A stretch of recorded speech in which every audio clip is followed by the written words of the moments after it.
Bonjour à tous et bienvenue si vous nous rejoignez sur ce podcast, notre nouveau rendez-vous de la rédaction de Mion Média qui passe en revue l'actualité africaine du moment. Au menu ce jour, l'élection de M. Tidjane Thiam à la tête du PCIRDA, élection marquée par des soubresauts et qui a finalement pu se tenir le vendredi 22 décembre dernier à Yamoussoukro.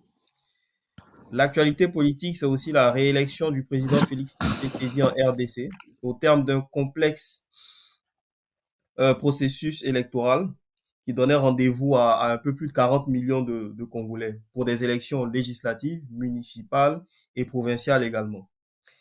Enfin, c'est aussi à la surprise de plusieurs la nomination de Succès Masra, désormais ex-farouche opposant au régime en place à N'Djamena, au poste de Premier ministre au Tchad.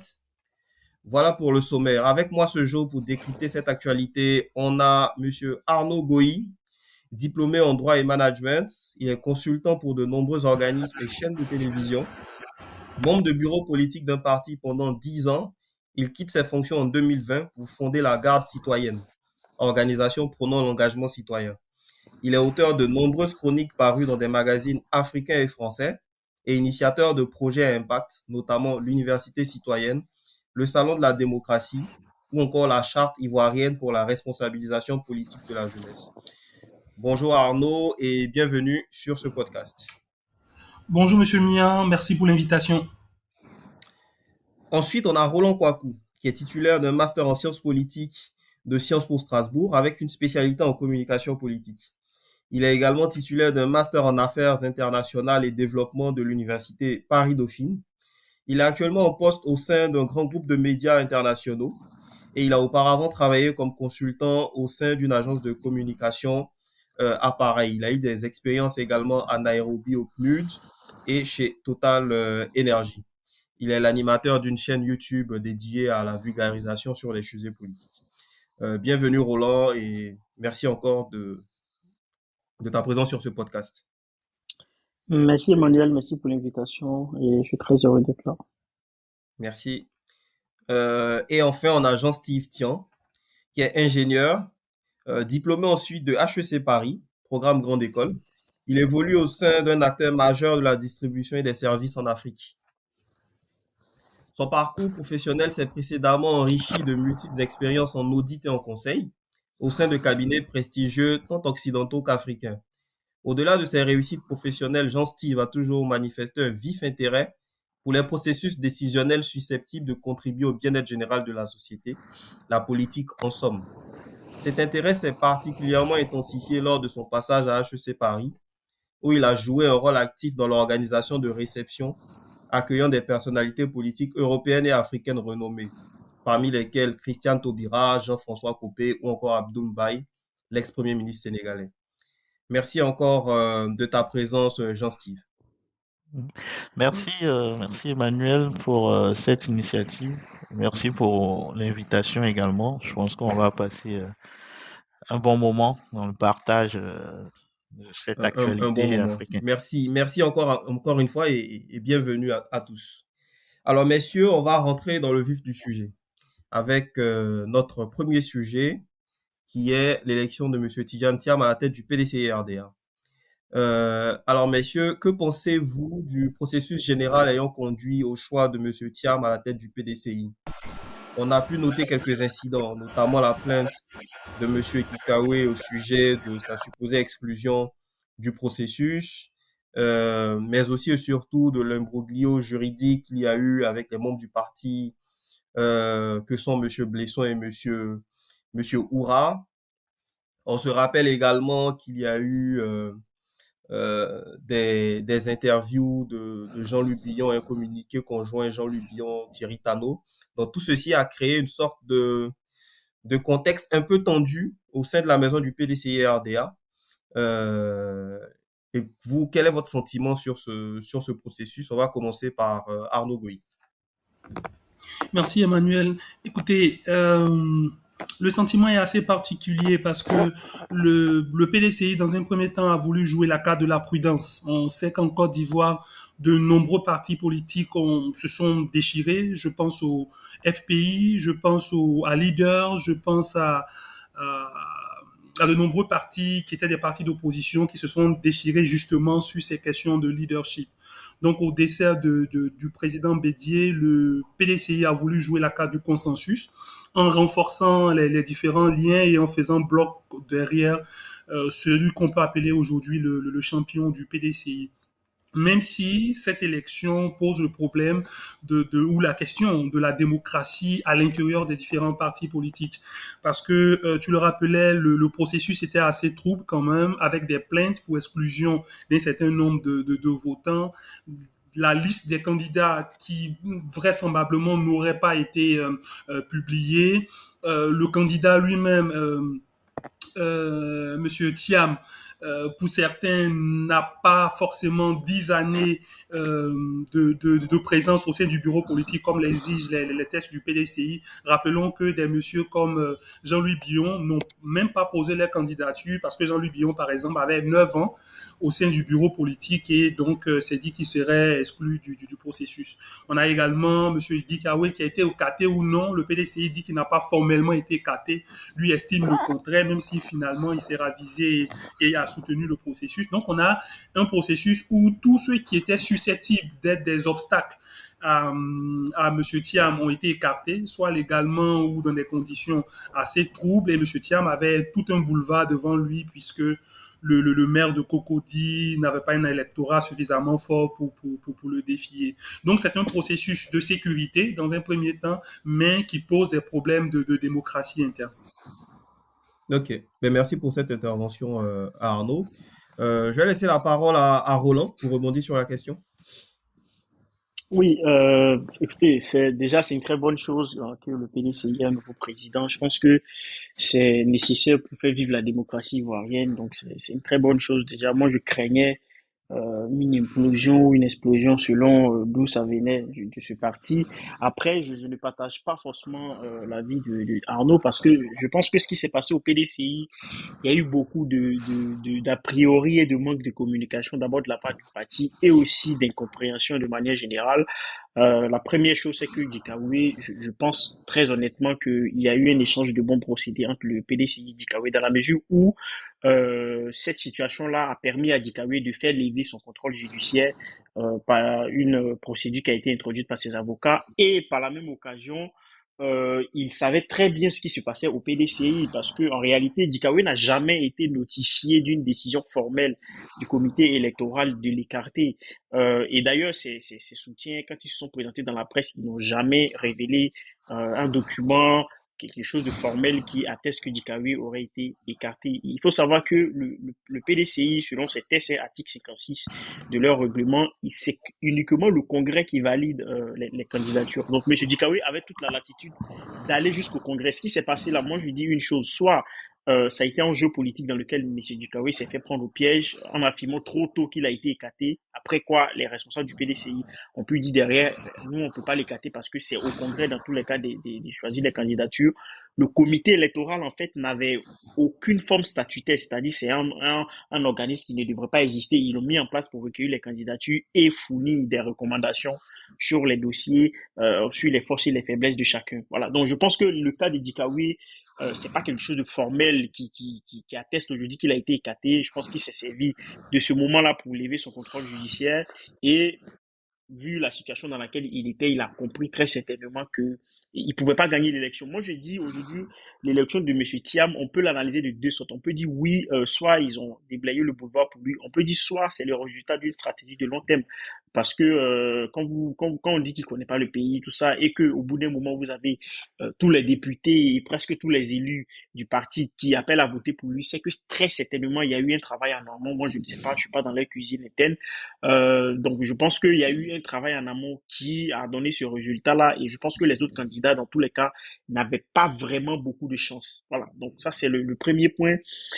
Sur le deuxième point en ce qui concerne donc l'éligibilité de Thiam. Alors là aussi, ça pose débat parce que d'autant plus qu'on dit qu'il n'a pas 10 ans de bureau politique, il y a des éléments qui attestent formellement qu'il est rentré au bureau politique du PDCI depuis 1996, qui n'en est jamais sorti formellement. et que selon les tests, on perd, on perd membre, la qualité de membre du bureau politique, soit par démission, soit lorsqu'on quitte le parti, ou soit lorsqu'on ne on peut plus remplir ses fonctions pour un tas de raisons, soit par décès, etc. Ça n'a pas été son cas. Le cas de Billon et de Thierry Tano, c'est formel. Monsieur Billon, à un moment donné, a quitté le parti. Il allait au RDA, on se souvient. Thierry Tano, c'est pareil. Il est rentré au PDCI formellement dans le bureau politique, je pense, dans les années 2015. Donc voilà, pour les deux, c'est très clair, mais pour M. Thiam, ça pose débat. Est-ce que le fait d'avoir été absent annule son adhésion au bureau politique en 1996? Ça pose débat. Je ne pense pas qu'on puisse ici trancher totalement qu'il n'avait pas les 10 ans du bureau politique. Mais je regrette quand même qu'il n'y ait pas eu des débats. Moi, c'est ça mon regret sur ce sujet-là. Je regrette qu'il n'y ait pas vraiment eu des débats entre les différents candidats, qu'on n'ait pas pu écouter, par exemple, quelqu'un comme Jean-Marc Yassé ou Akossi Benjo, des gens qui avaient des choses à proposer. C'est la seule chose que je regrette et je pense que les partis politiques devraient s'atteler justement à avoir plus d'exercices démocratiques, c'est-à-dire pouvoir proposer plus de débats en interne, des primaires, pourquoi pas des choses qui font jouer le jeu démocratique. C'est le seul regret que j'ai sur le cas du PDCI. Pour le reste, je pense que c'est une très bonne chose que ce parti ait un président et que la démocratie ivoirienne puisse en vivre. Voilà. Ok, mais merci Roland pour ce point de vue. Avec quelques avis divergents de ceux de Arnaud, on verra ce que Jean-Steve a pensé de ce processus général. Avant tout propos, j'aimerais déjà euh, féliciter, je dirais, globalement le parti, le PDCI pour ces élections. Je dis globalement parce que ça s'est fait, je veux dire, sans, sans encombre. Euh, Il n'y a pas eu de contestation après les résultats. On a senti une certaine, je veux dire, harmonie après les résultats. Il y avait la présence, j'ai constaté la présence notamment de M. Kikawe près de Tidiane Thiam euh, lors de sa prise de parole après sa victoire. Lorsqu'on voit un peu tout ce qui s'est passé précédemment dans notre pays avec ce relan à la violence de temps en temps ou à des déchirements internes, je pense que c'est à saluer parce que c'est vraiment le parti aussi historique du pays, tout un symbole. Donc on ressent qu'il y a toujours cette volonté en fait de privilégier la paix en fait dans l'organisation. Ça c'était avant tout propos. Maintenant, concernant l'organisation de cette élection, pour moi j'ai un sentiment assez mitigé en fait parce que l'un dans l'autre. Euh, à mon avis, je pense que tout a été fait pour installer Tidiane Thiam à la tête du PDCI. Pragmatique, peut-être stratégique, on va pas leur en vouloir parce que Tidiane Thiam l'a bien dit, euh, il est déterminé à ramener le PDCI au pouvoir. Maintenant, est-ce qu'en politique, tout est, tous les moyens sont bons pour parvenir à ses fins? La question reste posée parce que quand on analyse vraiment en profondeur, c'est mon avis, en tout cas, le processus électoral, on a vraiment l'impression que ça n'a pas été à 100% en fait réglo. Démocratique? Pardon? Mhm. Démocratique, c'est Ah, ça? oui, oui, c'est ça. Parce que quand on voit, il n'y a pas eu de contestation hein, pour la plainte des deux requérants qui reprochaient notamment la non-publication de la liste des congressistes, des candidats retenus, la preuve de l'éligibilité de ces candidats, documentairement parlant. Et j'ai pas vu de contestation, donc je me dis si c'est vraiment le cas, il y a des questions à se poser. C'est vrai qu'on veut aller aux élections dans la paix. Bon, c'est vrai qu'on a un candidat qui a le plus de chances de ramener le parti au pouvoir, mais ce serait bien aussi de le faire en fait en respectant les règles démocratiques, surtout même les règles du parti. Je ne suis pas membre de ce parti, je ne connais pas en profondeur toutes les dispositions. Mais pour ce que je vois de l'extérieur, voilà, c'est pour ça que je dis que c'est mitigé. D'une part, l'organisation, ça s'est fait sans encombre, sans déchirement, sans blessés, sans morts, c'est à saluer. Mais au prix de quoi? Au prix de la démocratie concrètement. Le PDCI, pour moi, il se gère un peu comme une famille depuis le début. Donc, on a eu des patriarches. Donc, le premier, Oufoué, qui a géré le parti jusqu'à sa mort. Bédier également. Donc, il fonctionne un peu comme une famille. C'est mon point de vue extérieur. Et c'est ce qui s'est dégagé lors de cette élection. En fait, dès le début, on a vu pas mal de voix qui se sont levées pour, sans le dire clairement, de façon implicite, pousser au soutien de Tidiane Thiam en disant lorsqu'on a un profil qui ne permet pas de faire face à un autre, il faut avoir l'humilité de se rallier à sa candidature. C'était des voix implicites pour soutenir Thiam. Donc c'est l'image en fait d'une famille qui essaie de d'éviter les palabres dans la paix, pousser en fait les membres de la famille à soutenir le choix, euh, le choix le plus pragmatique, je dirais. Mais est-ce que c'était vraiment le choix de la majorité? La question reste posée. Est-ce que les gens ne se sont pas pliés euh, parce qu'on le voit dans certaines familles, on n'est pas d'accord, mais on se plie à la volonté des aînés, ce genre de choses. C'est une image que je donne parce que c'est mon constat. Le PDCI se gère comme une famille. Il y a des points positifs à cela, mais quand on est en démocratie, à un moment, il faut respecter toutes les règles et maintenant tout faire lorsqu'il y a un candidat qui se démarque, tout faire faut qu'il gagne au moyen de ces règles déjà établies là. Voilà. Ok, merci Emmanuel, si tu pour ce permets, feedback. Oui, tu veux rebondir sur, oui, oui, sur oui, la... rebondir juste sur une, deux choses. Déjà, par Ouais. rapport à la publication de la liste des candidats, jusqu'à la veille de l'élection, on n'avait pas encore la liste des personnes qui ont déposé les candidatures. C'est quand même déjà assez curieux. Euh, 10 ans de Tidiane Thiam, après le PDCI pourrait le confirmer, mais au 12e congrès du PDCI qui a eu lieu en 2013, je ne crois pas que Tidiane Thiam, selon en tout cas mes informations, était membre du bureau politique en 2013 là. Et le forcing va encore plus loin. Quand on regarde les décisions du Congrès, l'une des décisions du Congrès, c'est que des résolutions, enfin oui, les décisions du Congrès, c'est que Tidiane Thiam est candidat du Congrès. Alors que l'article 34 de statut du PDCI est très clair. Le rôle du Congrès, c'est de définir la politique, vérifier les comptes, élire le président, élire les membres du bureau politique, élire les commissaires aux comptes et puis adopter les statuts. Point barre. Il n'y a aucunement choix du candidat à l'élection présidentielle du Congrès. Ce n'est même pas dans les attributions du Congrès, en tout cas au regard des textes. Donc, il y a Est-ce que vraiment... justement, ce point que tu viens de relever, est-ce que c'est pas des affirmations de supporters? Est-ce que ça a été dit officiellement Non, par non, non, l'équipe Tia? ce que je viens de relever, le bureau politique de 2000, déjà je rappelle que l'une des attributions justement de ce congrès-là, c'est d'élire les membres du bureau politique, article 34 des statuts du PDCI. Donc le bureau politique récent a été constitué en 2013. Euh, et pour ce que je sais, M. Thiam ne faisait pas partie du bureau politique. Mais là, après, oui, bien sûr, il y a une préparation derrière parce qu'on sent que c'est le challenger le plus sérieux au président Ouattara et ça peut être l'alternative la plus crédible. Donc oui, il y a une volonté derrière de le pousser et de le mettre à la tête du parti et probablement comme candidat à l'élection présidentielle de 2025. Mais on ne nous fera quand même pas croire que la manière y est et que les méthodes sont totalement démocratiques. Il y a eu absence de débat. Les seuls discours qu'il y a eu, ce sont d'ailleurs les discours de Thiam. Et puis, on sait comment les différentes candidatures et les velléités de présidence des autres ont été gérées. Donc oui, il y avait une volonté d'unité, de consensus, mais cela ne s'est pas forcément fait tout en respectant l'ensemble des volontés démocratiques et surtout des dispositions statutaires du parti.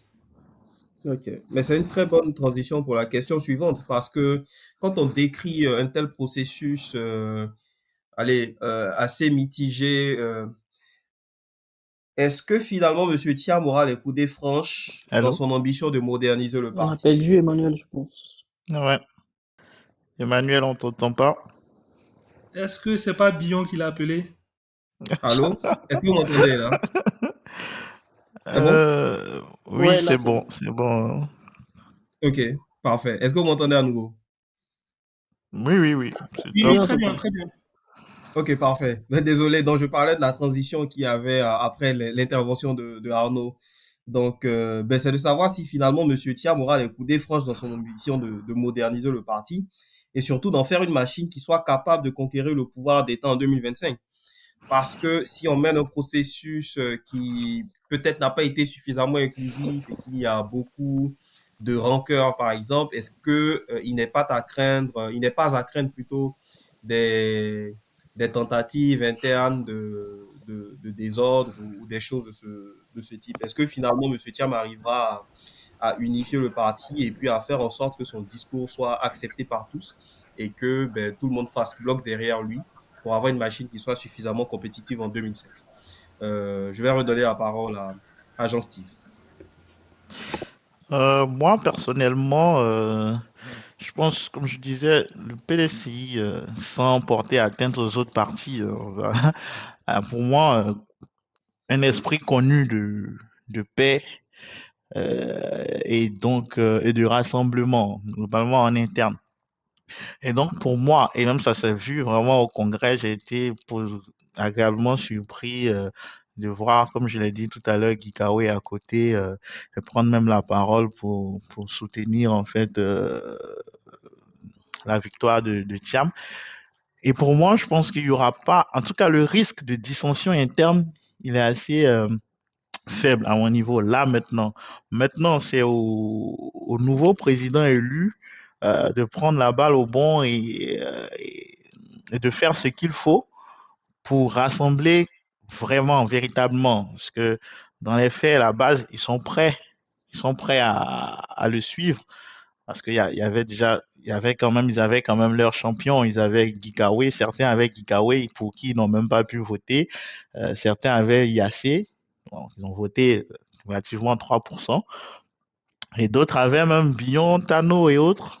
Bon, ceux de Benjo, Benjo s'est rallié par la suite, donc on ose croire ils ont aussi suivi leur leader.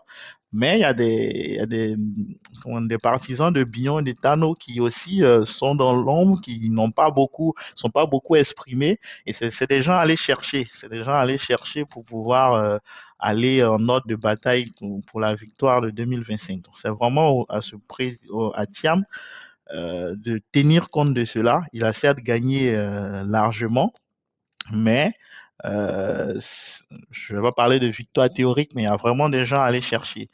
Et est-ce qu'il a aussi, il a fait beaucoup d'années à l'extérieur, ne l'oublions pas, est-ce qu'il, pour emprunter ce terme à d'autres personnes, est-ce qu'il connaît les rouages en fait du parti? Là est la question. Donc, c'est à lui vraiment de faire une analyse profonde, de savoir ce qu'il faut, comment le parti fonctionne. Comme je l'ai dit, hein, il fonctionne globalement comme une famille. Il y a peut-être des traditions, des règles tacites à respecter, la règle des aînés, la règle des chefs de section, par exemple. Donc, c'est à lui de vraiment bien maîtriser cet environnement-là et partir sur cette base pour conquérir le pouvoir. Et je pense que s'il y arrive, il aura entre ses mains une armée décidée à mourir pour lui, je veux dire, en griffe, hein, décidée à se battre en tout cas pour le porter au pouvoir en 2025. Donc c'est à lui de vraiment profiter, de vraiment, comment dire, faire tout ce travail-là de connaissance du parti, de ses règles et de s'appuyer sur les anciens également, tous ceux qui ont milité pour qu'il soit là. Je vais parler des douaniers, Philippe Copley-Boni et bien d'autres. Apprendre d'eux et partir sur cette base pour lancer le parti. Et lui-même, il a dit, hein, quand il a gagné, il a dit que 2025 se prépare dès maintenant et que c'est tous ensemble voilà, son credo, c'est tous ensemble. Donc, c'est tous ensemble qui iront chercher cette victoire-là. Et il faut qu'ils mettent en application ces dires-là. Et ça passe vraiment par une bonne connaissance pour moi des rouages du parti. Et à partir de là, il aura vraiment les coudées franches pour obtenir cette victoire-là. Parce que c'est un parti qui compte, c'est vraiment un parti qui compte, mais il compte si on utilise toute sa force vive en fait. Parce qu'il y a pas mal de gens qui restent indécis et qui peuvent basculer dans un camp juste le temps d'une élection. Donc il faut vraiment pouvoir maîtriser ce parti-là de fond en comble et pour pouvoir utiliser toute cette force vive-là. Et si c'est le cas, je pense que le PDC, on entendra parler du PDCI en 2025. D'accord. Donc, ce que j'entends, c'est pas vraiment de risque de dissension majeur, mais vraiment un gros travail de Monsieur Thiam pour essayer de Mhm. ramener peut-être les personnes qui avaient pour champion d'autres candidats qui n'ont pas pu s'exprimer, amener ces personnes-là à le rejoindre avec un discours qui arrive à les Rassembleur. convaincre, Mhm. rassembleur, etc., pour qu'ils puissent avoir le maximum de choses pour 2025. Est-ce que Roland Kouakou est de cet avis? Alors, en partie, hein, moi, je pense qu'effectivement, le risque de dissension interne est plus ou moins écarté. Quoique, au PDC, il y a deux choses, à mon avis. Je pense que, je l'avais Écarter, expliqué. le terme est fort, hein? Est-ce que Enfin, tu peux enfin, mettre je dis écarté dans le sens immédiat. Enfin, c'est-à-dire qu'à l'heure actuelle, il n'y a pas un risque vraiment de ce qu'on a connu, l'hémorragie qu'on a connue après 2015, où les cadres sont partis au RHDP. Oui. Je pense qu'on n'est pas à ce DCI stade-là. Renaissance. Voilà. Néanmoins, il y a quand même deux choses. Je pense que le PSCI a un peu ce truc-là où les cadres, parfois, sont un peu, enfin, ils sont un peu en déphasage avec les attentes de leur base. Et ça s'explique, hein, ça Mhm. s'explique notamment par la vieillesse du parti. C'est un peu ce qu'on appelle la loi des reins de l'oligarchie, hein. À un moment donné, les organisations qui produisent des cadres dont les intérêts divergent maintenant des intérêts de la base. Et d'ailleurs, si on regarde les votes, parce que encore une fois, hein, je veux bien que Dikawi, tout ceci, tout ce monde-là ait des partisans, mais si on regarde le vote des secrétaires, les délégués départementaux, tous ceux qui ont voté là, le collège électoral du Congrès, si on regarde bien les votes, sur plus de 6 000, il y a à peu près 90% qui ont voté. Donc, on était à peu près de 5 400 votants.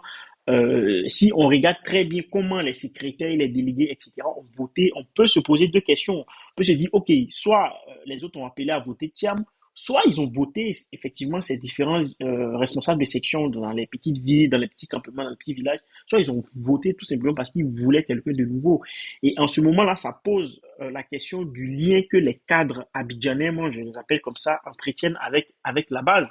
On parle de Billon, on parle de Thierry Tano, mais moi, ce sont des gens qui, de l'extérieur, encore une fois, je ne les vois pas vraiment proches de la base du parti. Et en ce moment-là, donc, va se poser une autre question, c'est est-ce que Thiam est aussi méconnu au sein de la base comme on le pense? Donc, je pense qu'aujourd'hui, il y a deux choses. Thiam a deux équations. Il a d'abord à conforter sa popularité auprès de la base. Je pense que pour l'instant, que ce soit auprès des militants du PDCI ou dans la population de manière générale, c'est quelque chose qu'il pourra plutôt capitaliser sur sa percée qu'il a eue récemment au PDCI pour agrandir les choses. Donc, en ce sens-là, il a le temps. La difficulté pour moi se situe justement à régler les problèmes entre cadres parce que c'est pas tant le parti en lui-même, mais c'est parfois des questions d'ambition qui s'entrecroisent, c'est des chocs. Billon, ça fait 17 fois qu'on l'entend annoncer qu'il va être candidat, qu'il veut être président du PDCI, mais on sait pas réellement sur les terrains et même au sein du parti quelle est son influence réelle. Quel est justement ce que sont ses soutiens au sein du parti justement par rapport à un Dikawi où on peut dire qu'il connaît vraiment, pour emprunter l'expression de Jean Steve, qu'il connaît vraiment les rouages du parti parce que lui, pour le coup, c'est un praticien du parti, mais Billon, c'est pas le cas. Donc aujourd'hui, pour répondre de façon très précise à cette question-là, je pense que Thiam a deux défis. Le premier qui me semble beaucoup plus complexe, c'est d'essayer de canaliser toutes ses ambitions et ses frustrations au sein des cadres, parce que ce sont les cadres, mais sinon, pour moi, la base du parti, c'est-à-dire la masse silencieuse, les militants, les différents responsables de toutes les sections. Pour moi, c'est des gens qui avaient un autre besoin que ceux des cadres abidjanais. Donc, à mon avis, bon, à ce stade, il n'y aura pas beaucoup de difficultés à consolider le parti et à le rendre prêt pour 2025. Il n'empêche qu'il va falloir vraiment canaliser toutes les ambitions et le levier principal que Thiam aura, à mon avis, et je suis très impatient de voir cela d'ailleurs, c'est quand il va sortir ses nominations, le bureau il va constituer. Est-ce qu'il va garder Dikario au secrétariat exécutif? Il va mettre qui en vice-président? Je pense que à partir de là, on saura exactement comment le gâteau a été partagé. Sinon, pour l'heure, je pense que au niveau de la base du parti, il n'y a pas à craindre grand-chose sur la solidité et la légitimité du président. Voilà. Alors, je vais peut-être répondre sur ce que tu as dit tout à l'heure avec les ambitions, par exemple, de quelqu'un comme Jean-Louis Billon qui, à maintes reprises, a montré sa volonté, pas de diriger le parti, mais d'être candidat du PDCI. Hmm? Est-ce que justement, il n'est pas opportun, même pour Monsieur Thiam et pour la brillante élection, hein, enfin, en tout cas, à regarder les chiffres, euh, est-ce qu'il n'est pas opportun justement pour Monsieur Thiam d'organiser une convention pour la désignation du candidat? Parce que quand on entend les discours à ce stade, c'est comme si c'était fait en fait et que le président du parti qu'on venait de choisir était déjà le candidat du parti à l'élection de 2025. Bien Alors, entendu, on peut imaginer qu'il a cette ambition, mais est-ce que sur ouais, le plan pratique et sur le plan aussi des règles du parti, est-ce que ouais, cette convention ne doit pas avoir lieu pour que les autres puissent s'exprimer et que ben, le choix soit fait par la majorité au sein du parti? Tu peux rebondir ouais, dessus et ensuite, ouais, Arnaud ouais, non, non, non, adressera son. je reviens directement parce que ça me permet de revenir sur quelque chose que Arnaud a dit. Au Congrès, il n'y a pas eu de, c'est pas une décision que le Congrès a votée, c'est une motion. Je pense que la sémantique a son importance parce que il y a quand même une différence dans le poids, j'ai pas envie de dire juridique, mais le poids décisionnel que ça peut avoir. C'est une motion qui a été lue au Congrès et cette motion a été saluée par des applaudissements, etc. Ce qui veut dire littéralement notre volonté, nous, Congrès. Et quand même, il faut rappeler que le Congrès est un organe souverain. Donc, on peut dire oui, c'est pas dans les tests, etc. Bon, je pense que à partir du moment où c'est une motion qui est lue au Congrès et que le Congrès exprime une volonté de voir Monsieur Thiam être le candidat du parti, bon, ça s'apprécie selon comment on se positionne par rapport à ça.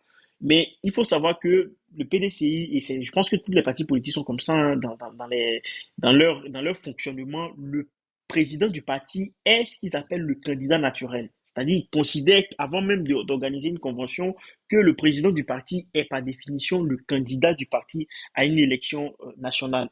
C'est le cas pour tous les partis politiques en Côte d'Ivoire aujourd'hui.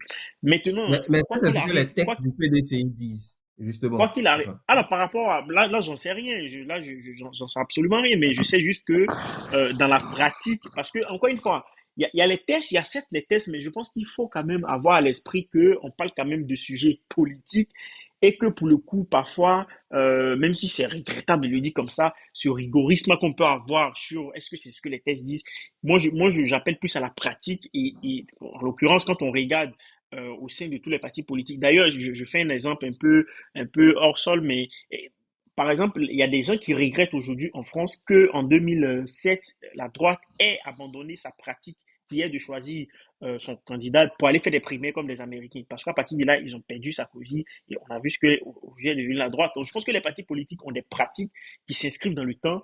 Et en l'occurrence, l'une des pratiques des partis politiques en Côte d'Ivoire, c'est de prendre le président du parti comme le candidat naturel.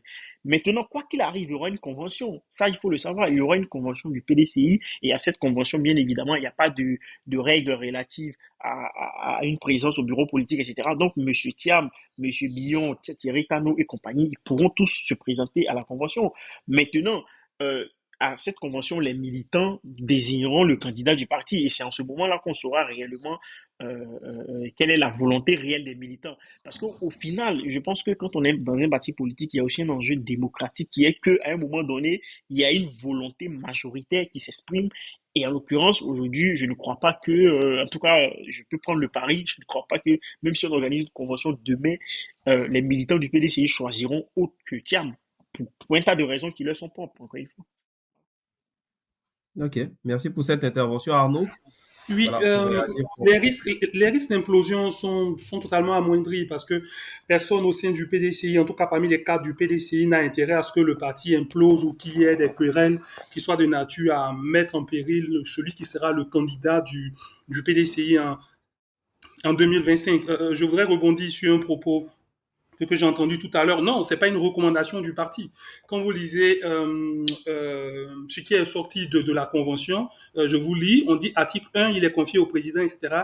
On dit le Congrès décide, point, article 1, etc. Article 2 et article 3, le président élu est le candidat du PDCI RDA pour l'investiture, pour les élections présidentielles, sera 2020. Donc, c'est pas une recommandation.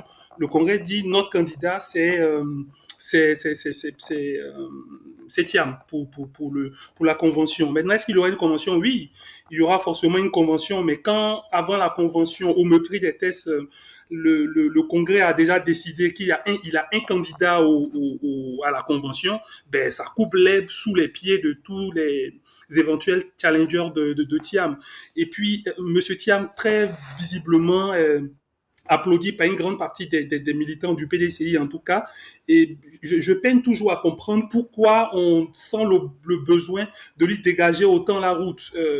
On estime qu'il est extrêmement populaire, on estime que c'est lui que les militants veulent. Alors laissons parler la démocratie interne à l'intérieur du PDCI, même s'il est vrai qu'il y a des risques d'implosion. Et ça c'est vrai parce que vu le contexte politique en Côte d'Ivoire où tous les partis politiques d'opposition ont été fragilisés, morcelés, découpés en deux avec une branche dans l'opposition et quelquefois une branche proche du parti au pouvoir, il est clair que le parti veut jouer la sécurité. Et comme je le disais d'entrée de jeu, cette sécurité du parti, du PDCI, là, met un tout petit peu à mal la démocratie interne et est susceptible de créer des frustrations qui, je pense pas, pourraient créer des implosions aujourd'hui, mais peuvent entretenir un sentiment qui ne serait pas intéressant pour des échéances à venir, pas proches, mais pour des échéances à moyen ou long terme. Ok. Et merci pour cette intervention. Je vais te laisser garder la parole pour la prochaine question. Monsieur Thiam est à la tête du PDCI, donc voilà, depuis le 22 décembre dernier. Il a pris la parole à deux reprises depuis lors. Donc la première fois, c'était au lendemain de son élection. Et ensuite, dans le cadre de la présentation de ses vœux pour l'année 2024. On entend un homme qui se pose en rassembleur, qui dit vouloir apaiser le débat public. Qu'avez-vous pensé de ces interventions? Et puis, de manière générale, que pensez-vous que l'arrivée de M. Tidjane Thiam va changer dans le paysage politique ivoirien avec en ligne de mire 2025? Quand on a des formations comme le PPACI, le MGC, le COGEP, le FPI de M. Afi, est-ce qu'il risque d'avoir une sorte de recomposition avec sa présence? Comment est-ce que vous entrevoyez ces choses, Arnaud? Alors, moi, je crois il a le désavantage et l'avantage d'avoir été à l'étranger un bon bout de temps. Désavantage parce qu'on est coupé d'un certain nombre de réalités, rouage du parti, quotidien des Ivoiriens. Il faut se rapprocher, se réapproprier ce quotidien-là. Mais il y a l'avantage, en fait, d'avoir eu une carrière internationale, de s'être fait incarner d'adresse et surtout de ne pas traîner des casseroles parce qu'il y a de nombreux cadres. Et je crois que cela avait été reproché à Gikawe, même si c'est vrai qu'après le, euh, le contrôle a été levé, il y a de nombreux cadres du PDCI sur lesquels plane un certain nombre de soupçons, souvent avérés ou pas avérés, mais qui pourraient poser problème demain s'ils veulent prétendre à des postes beaucoup plus élevés ou conséquents dans, notamment à la présidence. Donc, il a l'avantage d'être exonéré de tout ça et d'avoir, permettez-moi l'expression, un casier judiciaire politique relativement vierge, même si c'est vrai qu'il a été ministre et directeur du BNET, déjà du BNET auparavant. Et je crois que dans la politique ivoirienne, on a besoin justement de ces visions nouvelles, de ce sang nouveau, de sortie de la routine qui commence un peu à embrayer. Il a ses chances et ses discours.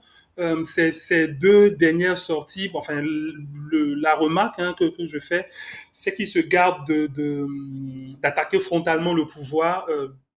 il estime sûrement qu'il n'y a aucun intérêt et que l'intérêt le plus important, c'est de solidifier son parti, de se préparer pour les élections et surtout de convaincre les Ivoiriens. Pour le moment, en tout cas, il ne critique pas beaucoup le pouvoir, il félicite les actions du pouvoir, il s'inscrit dans une démarche de réconciliation, mais je suis persuadé que plus on avancera, plus on se rapprochera de 2025. À un moment ou à un autre, il faudra donner des coups. Ça me fait penser au président Ouattara qui avait dit que pendant sa campagne, lorsqu'il voulait être élu en 2010, qu'il ne donnerait aucun coup et qu'il veut seulement parler de son programme. Et on s'est rendu très vite compte que plus il avançait, plus il a commencé à donner des coups, ses partisans également. Donc pour le moment, on a un Tidjane Thiam extrêmement rassembleur, il sait à mettre à son propos, à son avantage, qui n'a pas connu toutes les... Parce que l'essentiel des cadres du PDCI ont été ministres, certains n'ont pas été les ministres les plus glorieux qu'on a eu en Côte d'Ivoire, donc il est exonéré de toute cette période et il vient avec quelque chose de neuf, en tout cas, on l'espère. Très bien. Et pour le sujet relatif à d'éventuelles alliances, ou en tout cas à sa place dans le paysage global de l'opposition en Côte d'Ivoire avec d'autres partis d'opposition. Oui, très, très clairement, ils discuteront. Soit il est clair qu'il y aura alliance de l'opposition, peu importe la forme qu'elle prendra, elle sera sûrement autour du PDCI parce que c'est le parti qui a le plus grand nombre de militants, c'est l'un des partis les plus anciens, le plus grand nombre de députés, le plus grand nombre de sénateurs. Donc il est presque logique que le candidat du PDCI entraîne les autres partis politiques. Est-ce que ça va se matérialiser par une alliance dès le premier tour pour qu'on ait un candidat unique de l'opposition ou plutôt une alliance stratégique au second tour, si second tour il y a en tout cas. On verra la forme, mais il est indéniable que ces partis se rapprocheront. Pour ce qui est du PPACI, le PPACI était déjà proche du PDCI. On se rappelle des élections, des échéances électorales précédentes sur de nombreuses régions, à part les régions où il y a eu des dissensions. En tout cas, pour de nombreuses régions, on a eu des listes communes entre le PPA et le PDCI. Pareil également pour MGC avec Madame Gbagbo. Donc, il est clair que l'opposition est dans une dynamique de coalition parce que je vois très mal... même un Gbagbo, ancien président de la République, gagner une élection à tout seul au premier ou au second tour en Côte d'Ivoire. Donc nécessairement, il y aura des alliances, quitte à savoir si elles se feront dès le premier tour ou au second tour. Ok. Roland, est-ce que tu peux rebondir sur la question? Oui, alors la question par rapport aux sorties de Thiam, déjà, je suis d'accord avec Arnaud. Je pense que il se pose en rassembleur dans un premier temps. C'est une très bonne chose. Ces deux premiers discours ont été, je pense, à calmer un peu les sorties des autres cas du RHDP. C'est plutôt bien. Il n'empêche que moi, honnêtement, je pense que si le PDCI veut arriver au pouvoir, à un moment donné, il va falloir sortir les gants au sens symbolique du terme, bien évidemment, mais il va falloir les sortir surtout très vite parce que moi, c'est peut-être ma formation de communicant qui me fait dire ça, mais je pense que on ne peut pas faire de la politique en disant oui, on ne fait pas d'attaque, on ne critique pas. Et Thiam a dit ça dans son discours, il a dit oui, il faut pas attaquer, et même si des gens de notre camp attaquent, il faut les condamner. Je pense que s'il reste dans cette dynamique-là pacifiste, et encore une fois, quand je dis pacifiste, ça ne veut pas dire que j'encourage les gens à sortir les marteaux, mais je veux dire, à un moment donné, il va falloir, par exemple, aujourd'hui, le cas des passeports, etc., ça, c'est un angle critique, c'est une fenêtre critique que l'opposition peut saisir pour critiquer les actions du pouvoir. Je pense que quand on est dans une logique d'accéder au pouvoir, il faut se montrer suffisamment malin, il faut se montrer suffisamment violent, même d'un point de vue symbolique, hein, critiquer farouchement. Moi, j'ai été frappé par la façon dont le président Ouattara saisissait toutes les opportunités, toutes les occasions, parfois avec des méthodes regrettables, mais encore une fois, moi je suis de ceux qui pensent que la fin justifie les moyens, bien évidemment dans certaines proportions, pas en sortie des armes, etc. Mais le PDCI qui a une philosophie, oui, le dialogue, oui, nous on veut pas attaquer, je pense que c'est pas quelque chose qui va les aider, parce qu'à un moment donné, même si on veut convaincre les Ivoiriens, il faut utiliser les faiblesses du pouvoir en place, c'est-à-dire que tout ce qu'il y a eu comme malversation financière, ces gestions, etc., il faut ressortir tous les dossiers dans les tiroirs et les exposer devant les Ivoiriens pour ensuite dire, voilà, au regard de tout ce qu'on vient de vous dire, voilà l'offre qu'on vous propose. Mais on ne peut pas tout simplement venir et parler de son programme, d'autant plus que il y a un élément qui est très important et qui me semble parfois on ne prend pas suffisamment en compte, c'est que en réalité, les déterminants du vote, c'est pas tant les programmes. Il y a pas 80% des citoyens qui prennent le temps de lire les programmes, de faire des comparaisons, de faire des modélisations financières pour savoir est-ce que le programme des TIAM va être... Non, il y a personne qui fait ça. Je pense qu'il doit avoir peut-être 0,1% d'illuminés comme nous là qui prenons le temps de regarder, qui de discuter dans nos salons. Mais la majorité des gens votent en se référant à des affects. Et parfois, c'est des affects parce que voilà, on a dit telle chose sur l'autre, parce que voilà, je me sens proche de lui parce qu'on appartient à la même région, on appartient. C'est ça les déterminants du vote. Donc en réalité, l'idée de dire oui, on va sortir les programmes, je vais parler de mon programme pour convaincre. Non, on ne gagne l'élection qu'en montrant les faiblesses de l'autre, et parce qu'en montrant les faiblesses de l'autre, on démontre implicitement aux électeurs qu'on est plus capable. Encore une fois, on peut critiquer, hein, ce sont des méthodes un peu de communicants, j'ai envie de dire, mais je pense que le PDCI doit pouvoir commencer à sortir les gants, donc attaquer sur les faiblesses, critiquer. Aujourd'hui, Mamadou Koulibaly, je regrette qu'il n'ait pas suffisamment d'audience, mais aujourd'hui, si on parle des sujets du passeport, c'est à cause du professeur Mamadou Koulibaly, parce qu'il a fait son travail d'opposant, il est allé chercher dans les tiroirs. Donc, et d'ailleurs, on a vu que le PDC n'a pas réagi, hein. J'ai vu qu'ils ont sorti un communiqué où ils parlent de la CAN. Ils n'ont pas réagi à ça. Moi, je trouve ça regrettable. Je pense qu'ils doivent sortir les gants dès maintenant et commencer à... Parce que c'est comme ça qu'on gagne le pouvoir politique. C'est pas en s'asseyant dans un salon et disant oui, on va pas faire, on va pas critiquer. Ça, c'est la première des choses. La deuxième partie de la question sur les alliances, moi, je pense que, et d'ailleurs, on en parlera quand on va parler de la RDC tout à l'heure, je pense que c'est les partis politiques d'opposition pêchent beaucoup à aller aux élections de manière dispersive. Encore une fois, je prends un exemple français, mais peut-être parce que je suis plus proche des réalités françaises depuis un moment, mais on a vu la NUPES, c'est qu'a été la NUPES lors des élections législatives en France, et c'est ça qui fait qu'aujourd'hui, vous avez un parlement qui fonctionne, où les gens ne votent pas de manière automatique et qu'il y a un débat politique en France parce qu'à un moment donné, les gens ont su faire montre de suffisamment de maturité pour taire toutes les différences idéologiques et se sont mis ensemble pour gagner ces élections. Bon, même si aujourd'hui, ça commence à s'effriter un peu, mais en tout cas, pour l'occasion, ça a été un succès. Et moi, je pense qu'il doit nécessairement avoir une alliance, que ce soit entre le PDCI, le PPACI et même tous les autres partis politiques qui gravitent autour pour essayer, même tous les leaders politiques, Madame Gbagbo, Charles Blé Goudé, je pense que dans l'intérêt des Ivoiriens et même dans eux-mêmes leur propre intérêt d'accéder au pouvoir politique, soit par eux-mêmes, soit par alliance, je pense qu'ils doivent pouvoir se mettre ensemble. Ok. Jean-Steve? Ok, moi, mon analyse de son discours, mon analyse ressort en fait trois principaux points, paix, rassemblement et renaissance.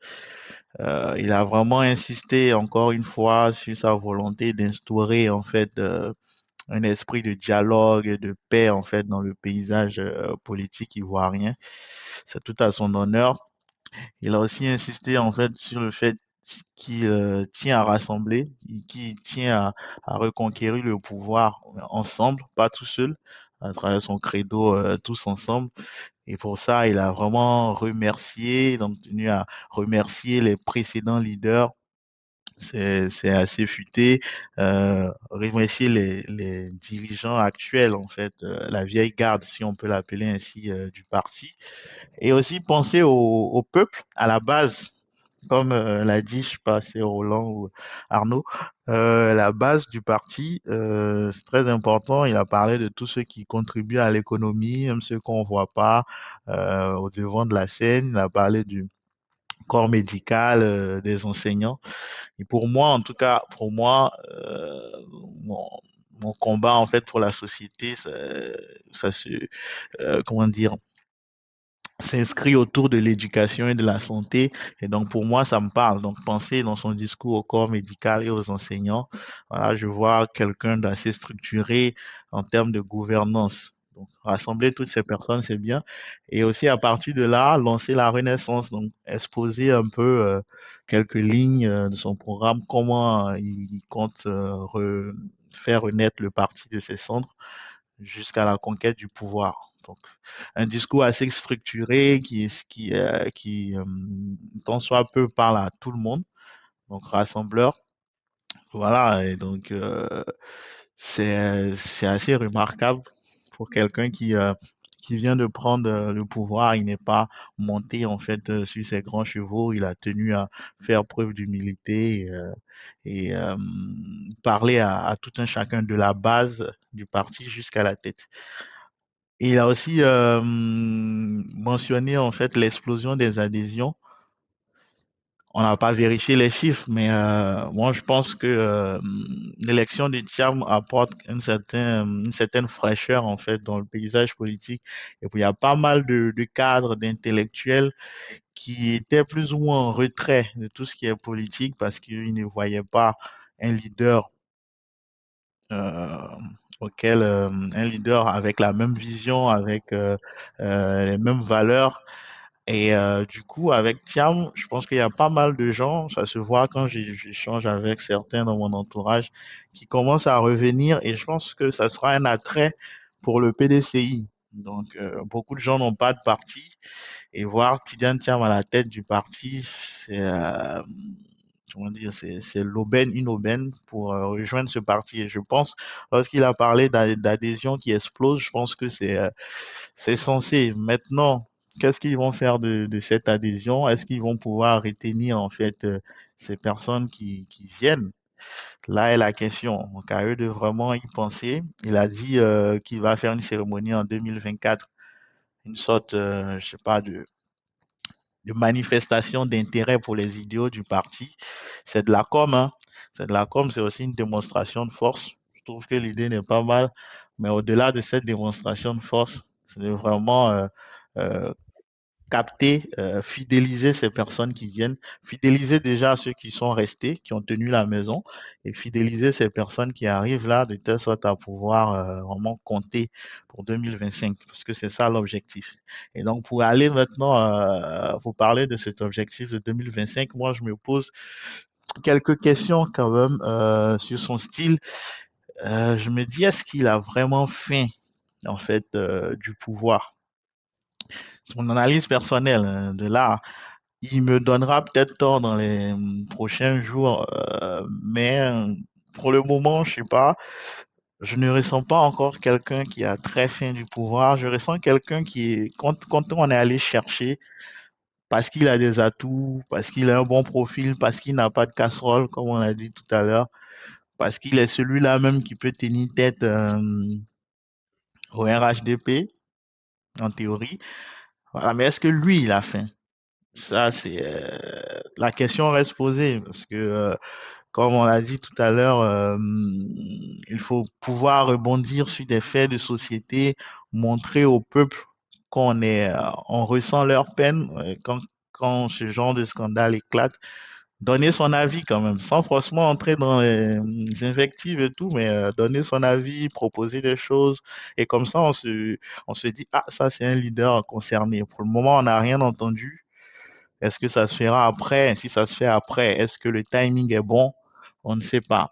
Donc, déjà, là, c'est la première question que je me pose. Il faut qu'il ait véritablement faim. Il faut qu'il y pense en se rasant, comme le disait un leader, un ancien président que nous connaissons tous. Voilà, il faut qu'il y pense. Déjà, parce qu'il est à la tête d'un parti, un parti historique du pays.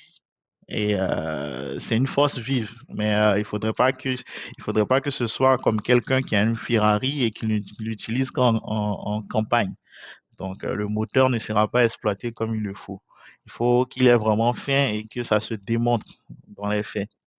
Maintenant, pour tout ce qui est des alliances, moi, je suis pas très partisan des alliances personnellement, parce que surtout des alliances avec des mouvements politiques différents, des visions politiques différentes. Donc la droite avec la gauche, je sais pas trop en quoi cette alliance peut porter.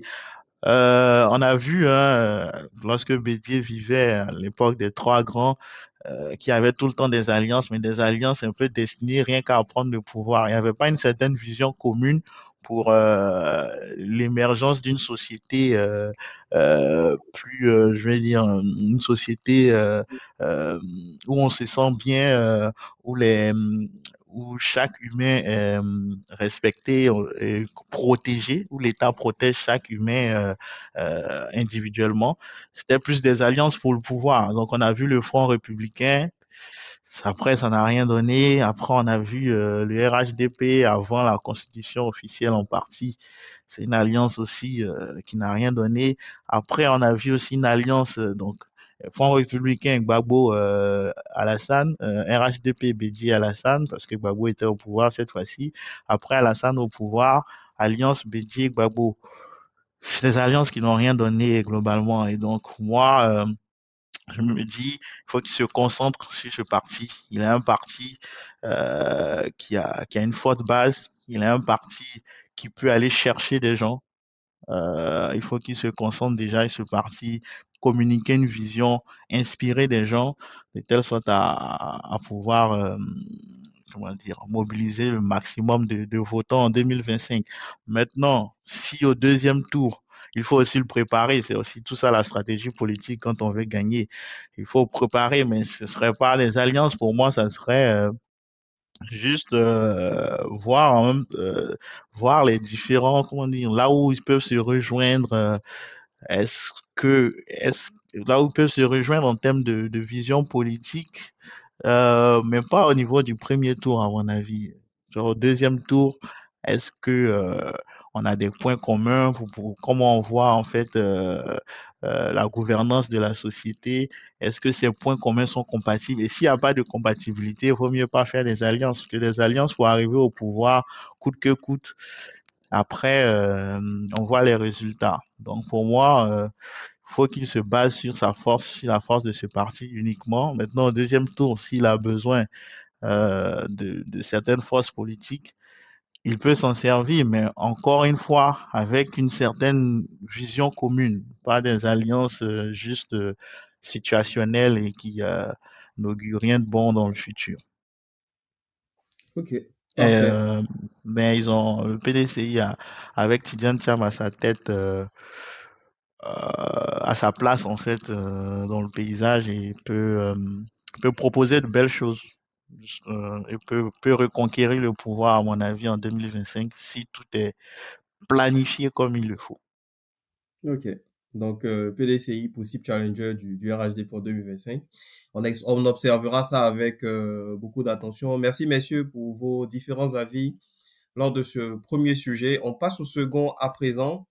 Le 20 décembre dernier s'est tenue l'élection présidentielle en RDC. Le président en exercice était en lice pour un second mandat. Il s'agissait d'un véritable défi logistique de l'avis de plusieurs experts, puisque dans le même temps se déroulaient les législatives, les provinciales et les municipales. Félix Tshisekedi a été élu à une large majorité avec plus de 70% des voix, devant Moïse Katumbi, arrivé en deuxième position, et Martin Fayoulou, arrivé en troisième position. Qu'est-ce qui explique ce quasi-plébiscite du chef de l'État sortant, notamment quand on sait à quel point les élections de 2018 étaient serrées et où on retrouve aujourd'hui un Martin Fayoulou à moins de 10%, alors que beaucoup d'experts le voyaient en tête de l'élection de 2018. Arnaud.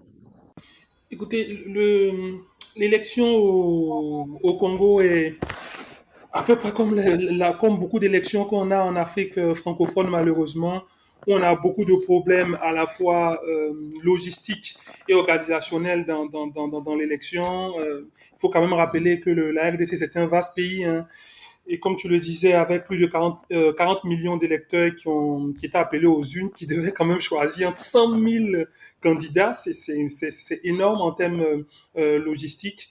Et quand on connaît la situation sécuritaire au Congo, on se rend et l'état de technicité de la commission électorale congolaise, on se rend bien compte que l'élection a été plutôt difficile.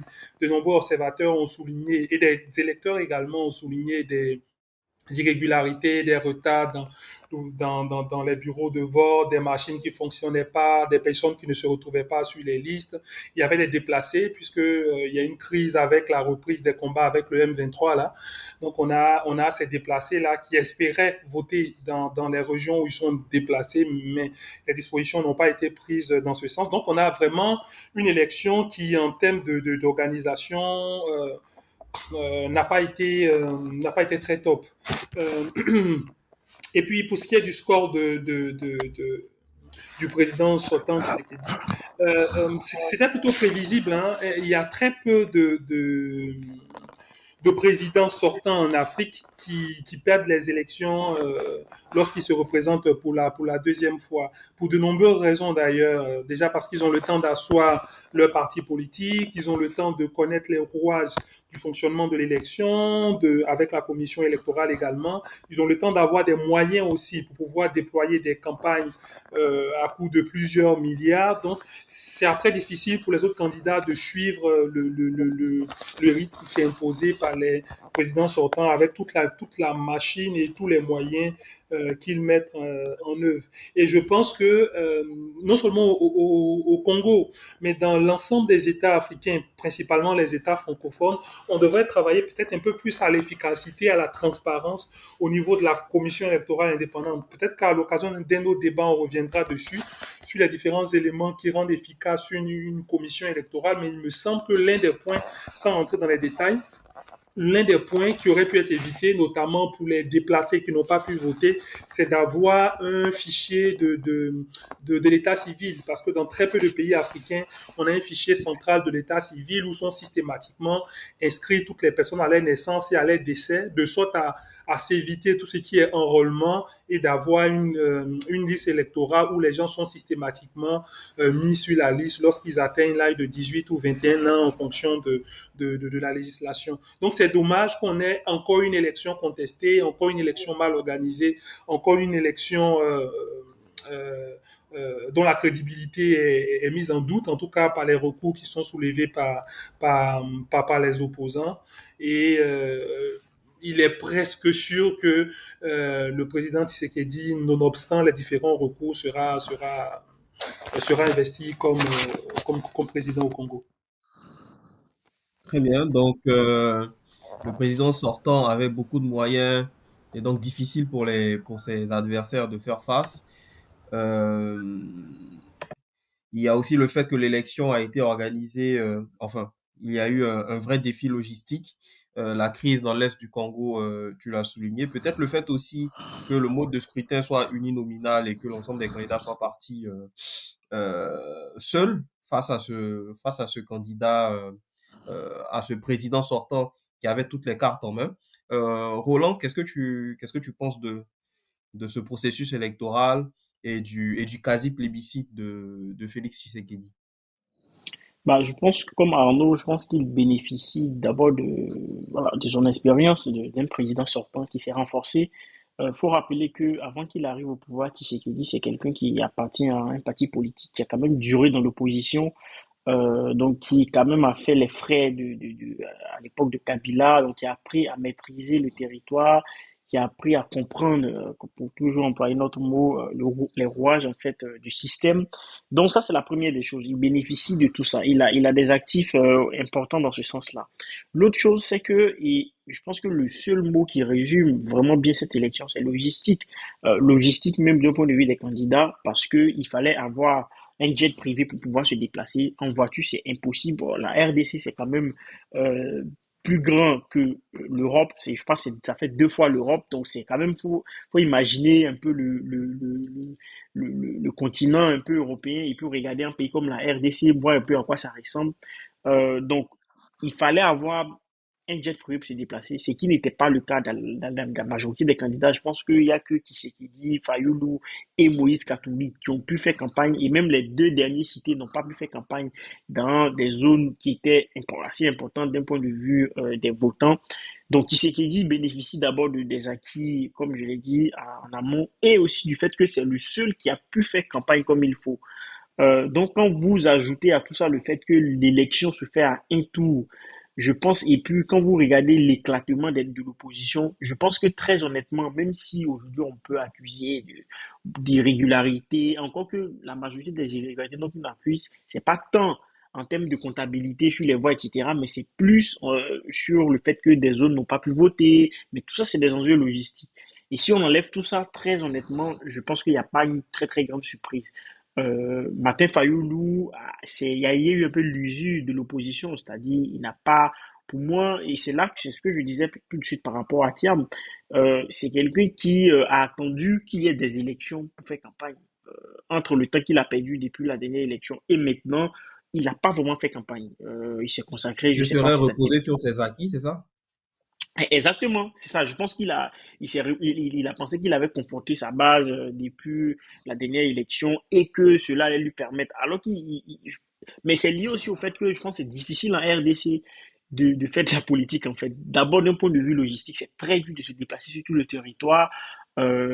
Et du coup, ça fait que bah il s'est dit bon, dans tous les cas, j'ai déjà une popularité qui est acquise, j'ai atteint tel type de voix, tel nombre de voix aux dernières élections. Je pense que je peux partir sur ça. C'est une erreur qu'il a faite.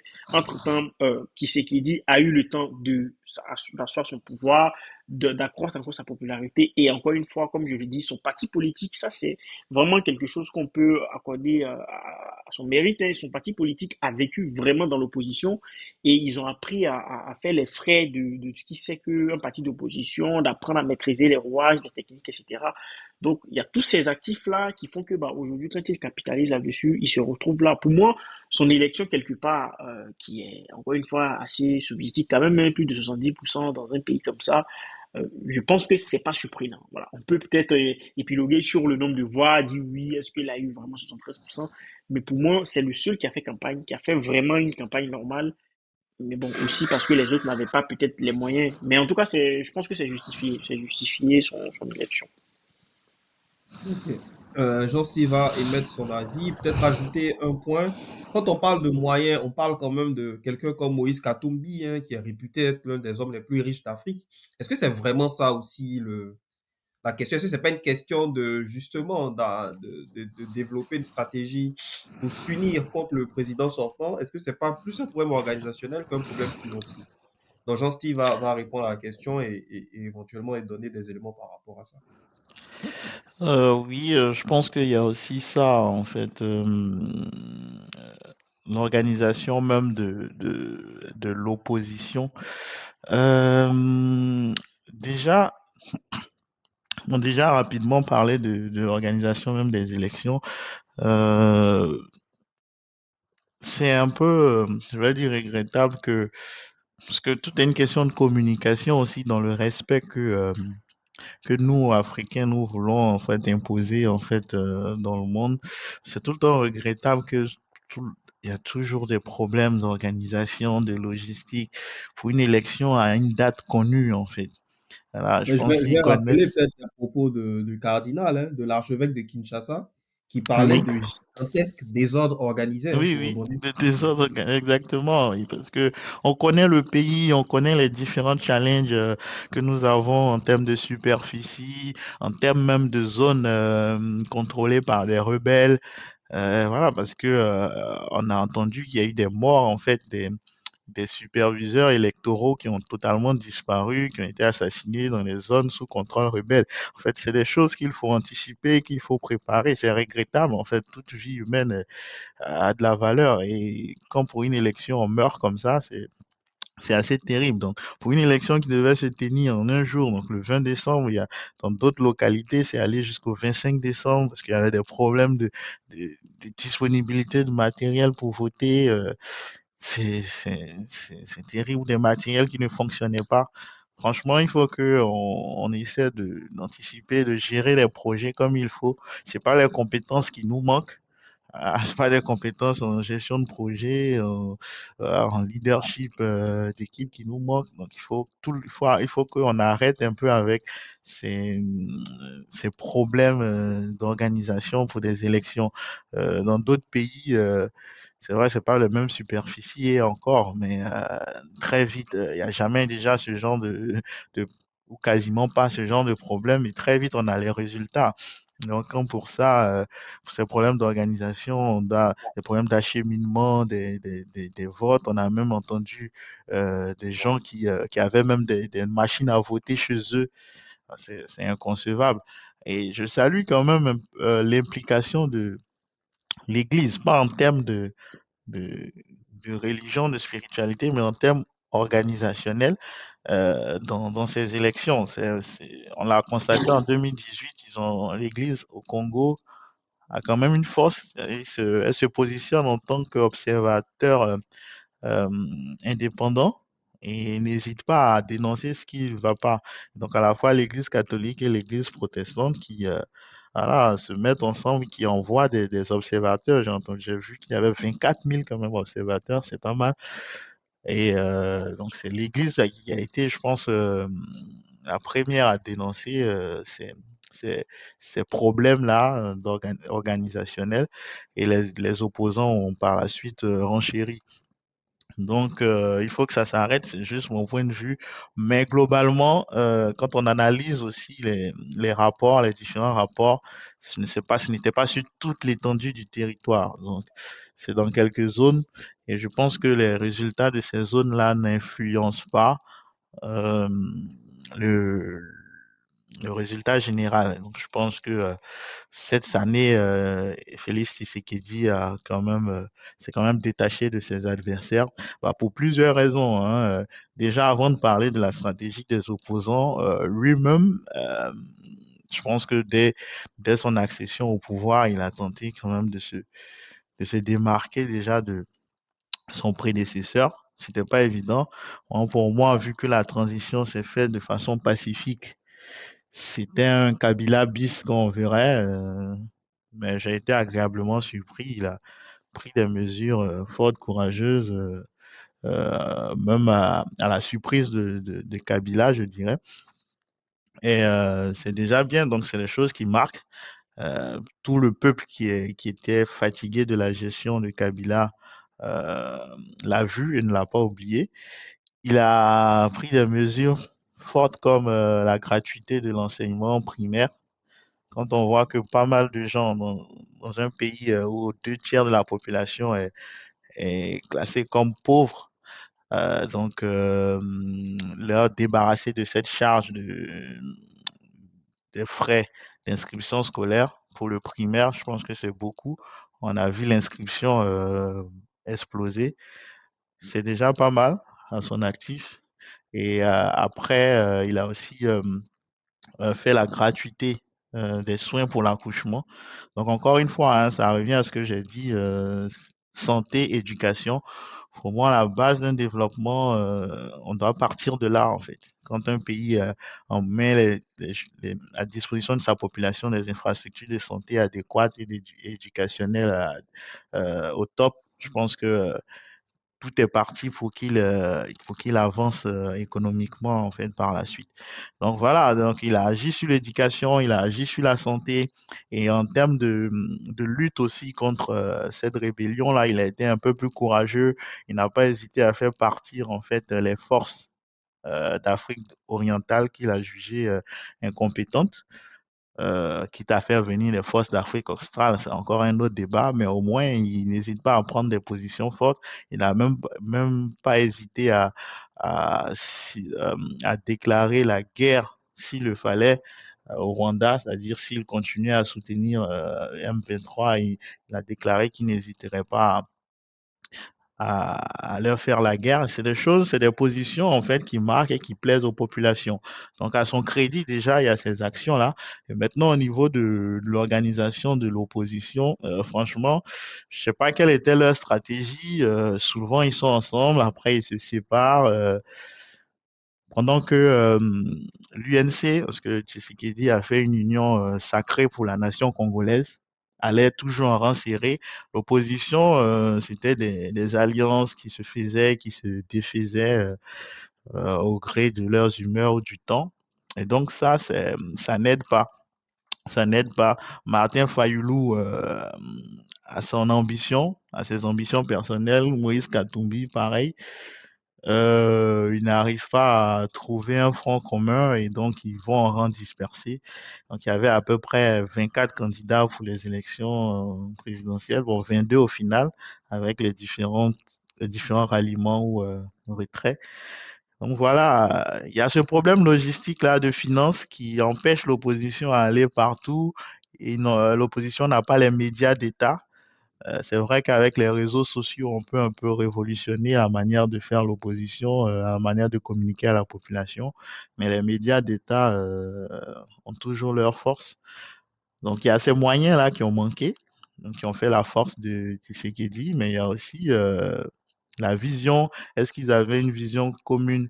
Parce ils ont souvent, ils montrent le fait qu'ils veulent aller ensemble reconquérir le pouvoir, mais je pense qu'en interne, il y a des dissensions, chacun veut s'imposer comme le véritable leader.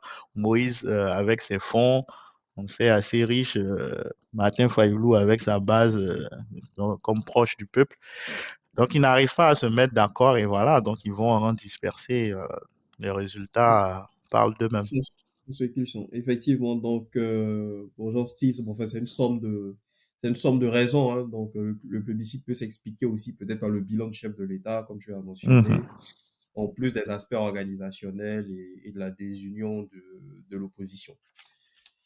Alors, question suivante, c'est peut-être revenir rapidement, hein, sur le score du médecin congolais dont on a beaucoup parlé, en tout cas qui a été très relayé dans les réseaux sociaux, dans la presse aussi, et qui n'obtient au final, hein, que 0,22% des voix. Prévisible pour vous, rapidement, en 10-15 secondes?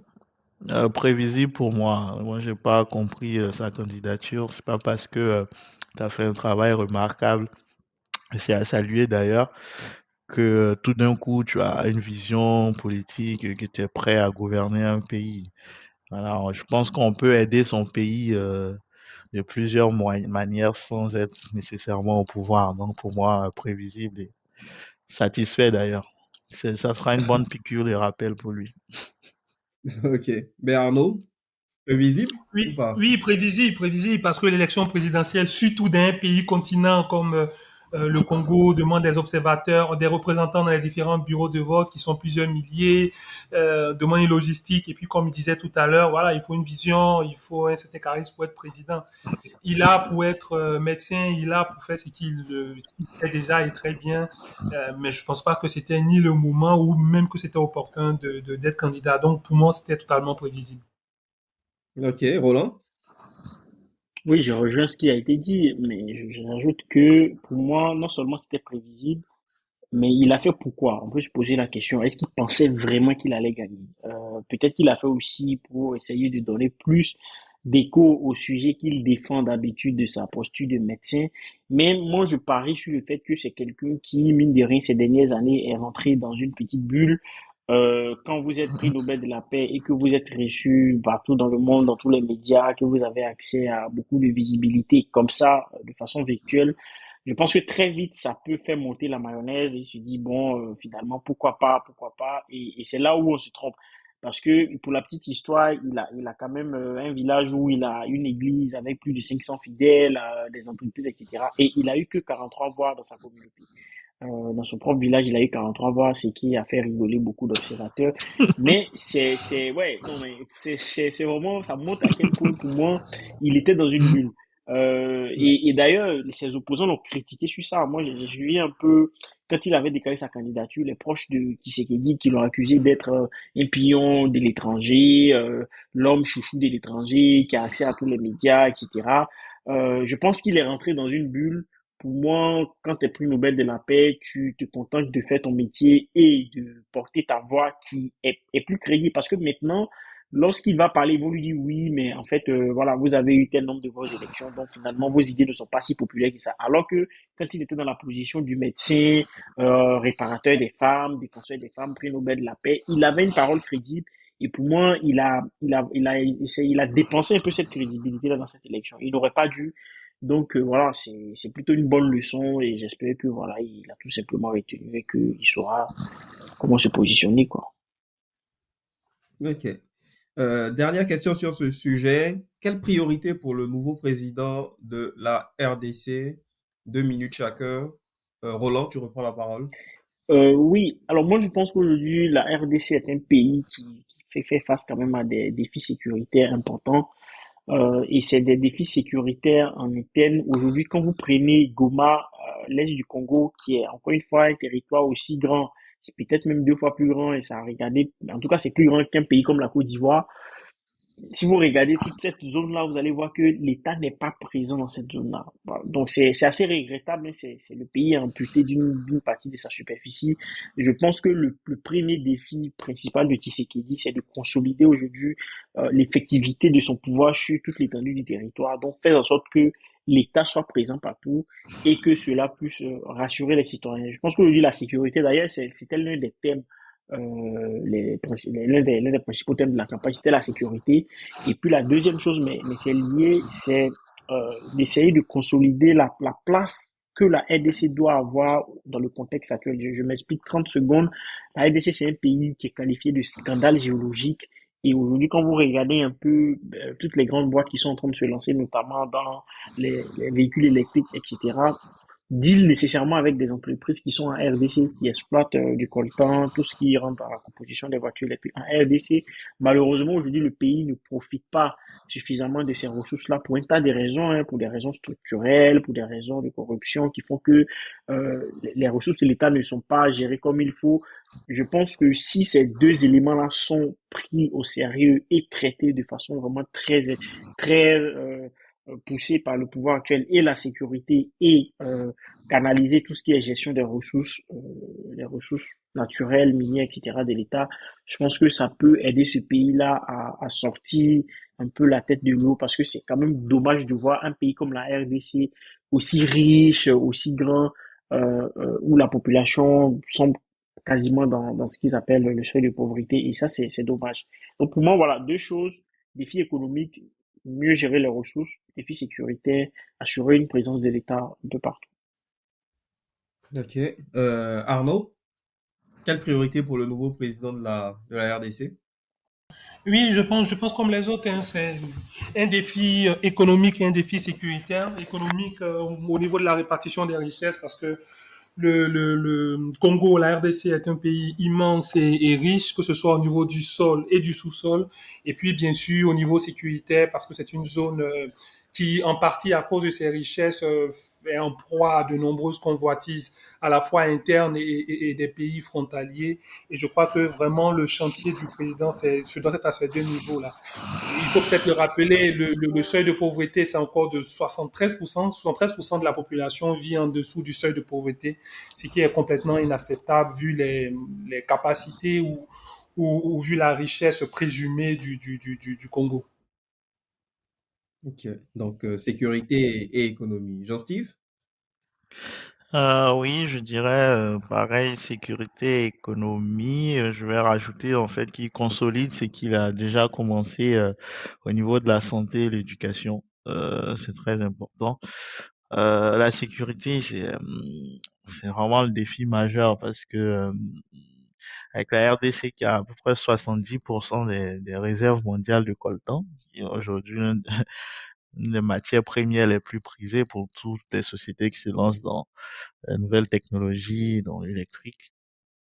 Donc ça crée une certaine, je vais dire, instabilité, parce que dans l'instabilité se développe le business, malheureusement. Et donc il va falloir que qu'il arrive à rassembler tous les Congolais autour de cette cause-là, parce que c'est vrai qu'il y a des agressions externes, mais on ne peut jamais en fait l'agression externe ne peut pas s'étendre s'il n'y a pas de d'alliance interne. Voilà. Donc, il y a toujours des personnes à l'intérieur qui aident en fait les agresseurs externes de s'épanouir, pour s'épanouir. Donc, il faut vraiment qu'il arrive à rassembler tous les Congolais pour enrayer ce problème-là, de telle sorte qu'ils puissent profiter de cette manne-là. C'est vraiment un trésor. La RDC a tout pour faire partie des pays les plus développés en Afrique. Ils ont les ressources, ils ont le sous-sol, ils ont les cours d'eau, ils ont la forêt, ils ont la superficie, ils ont les hommes, la population. pour moi, la RDC n'est pas à sa place. Et pour ça, il faut installer la sécurité, il faut installer l'État partout, dans toutes les zones, éviter tous ces déplacements de population, parce que ça aussi, ça déstabilise un peu économiquement les villes qui les accueillent. Donc voilà, c'est un gros défi, c'est pas facile. Ah, s'il faut l'aide des organisations régionales, de l'UA, arriver à les convaincre pour cela, c'est difficile, mais il peut y arriver. Donc, c'est pour ça que c'est un challenge. Donc, vraiment, déjà, la sécurité. Ensuite, l'économie, trouver un moyen pour diversifier au mieux cette économie-là et partager les richesses comme il se doit.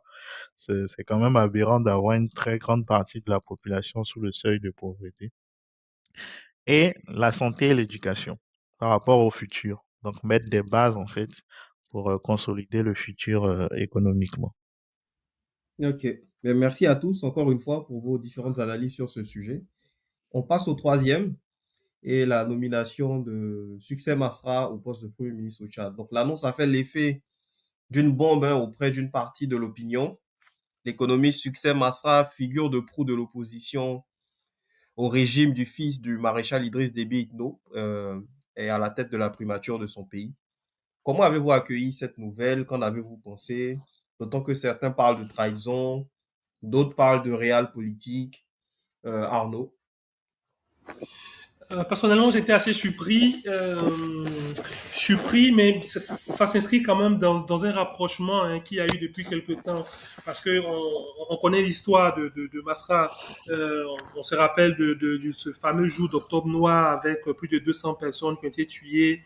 Après, il y a eu toutes les histoires de prison, d'exil, et après le rapprochement avec le pouvoir, le retour au pays où il a été accueilli quand même par deux ministres du gouvernement. Le fait d'abord de refuser de donner son avis sur le référendum et puis finalement d'appeler à voter oui, alors que le référendum consacre la possibilité pour le président de la junte d'être candidat, ce que refusait l'opposition, mais finalement, il a accompagné ça. Son discours s'est complètement adouci. Il parle de réconciliation, d'ouverture. On est très, très loin du Masra critique, incisif, vivoltant que l'on connaissait par le passé. Donc effectivement, beaucoup de ses compagnons ne comprennent pas toujours sa démarche et on parle de trahison, encore plus qu'il a été nommé le 1er janvier Premier ministre. Mais je pense que euh, c'est peut-être incohérent par rapport à son parcours précédent, mais il s'est peut-être dit qu'il faut il se construise à la fois financièrement, en termes d'expérience également, parce que dans le gouvernement, il me semble qu'il y a trois ministres qui sont issus de son parti. Il faudra former les différents cabinets avec probablement un certain nombre de militants. Donc, on sait comment ça fonctionne dans nos différents pays. Donc, c'est de l'argent gagné pour une éventuelle campagne, en tout cas s'il est candidat. Et puis, c'est de l'expérience dans la gestion des affaires publiques, parce que n'oublions pas qu'il n'a que 40 ans. Masra.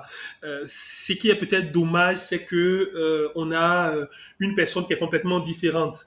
Et ce que personnellement j'attends, c'est la réaction des Tchadiens vis-à-vis de ça, notamment la réaction dans les urnes.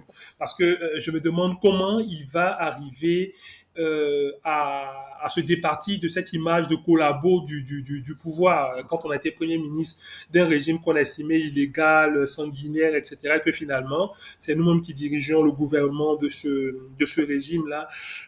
Après, le discours devient peu crédible. Selon ce que j'ai compris de ces bouts d'intervention, c'est qu'il estime qu'il faut accompagner le processus finalement de sorte à permettre aux militaires de partir. Mais les militaires peuvent être candidats aux prochaines élections. Donc, son choix est quand même curieux, mais je mets ça sur le compte de la volonté d'apprentissage, de vouloir entrer dans son pays, de vouloir arrêter avec les démêlés judiciaires, de vouloir avoir de l'argent pour son parti, de pouvoir installer son parti, et puis à l'avenir, pas à court terme, mais peut-être à moyen ou à long terme, espérer pouvoir diriger un jour le Tchad. Ok.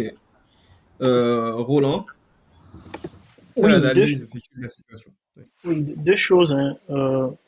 La première, c'est que moi, je pense, je souscris plutôt à la thèse de la réelle politique. Succès Masra, il était en exil. C'est parfois très dur, l'exil, je pense, pour un responsable politique. Donc, à un moment donné, et d'ailleurs, les sujets sont liés, puisque le rapprochement a été facilité par le Congo.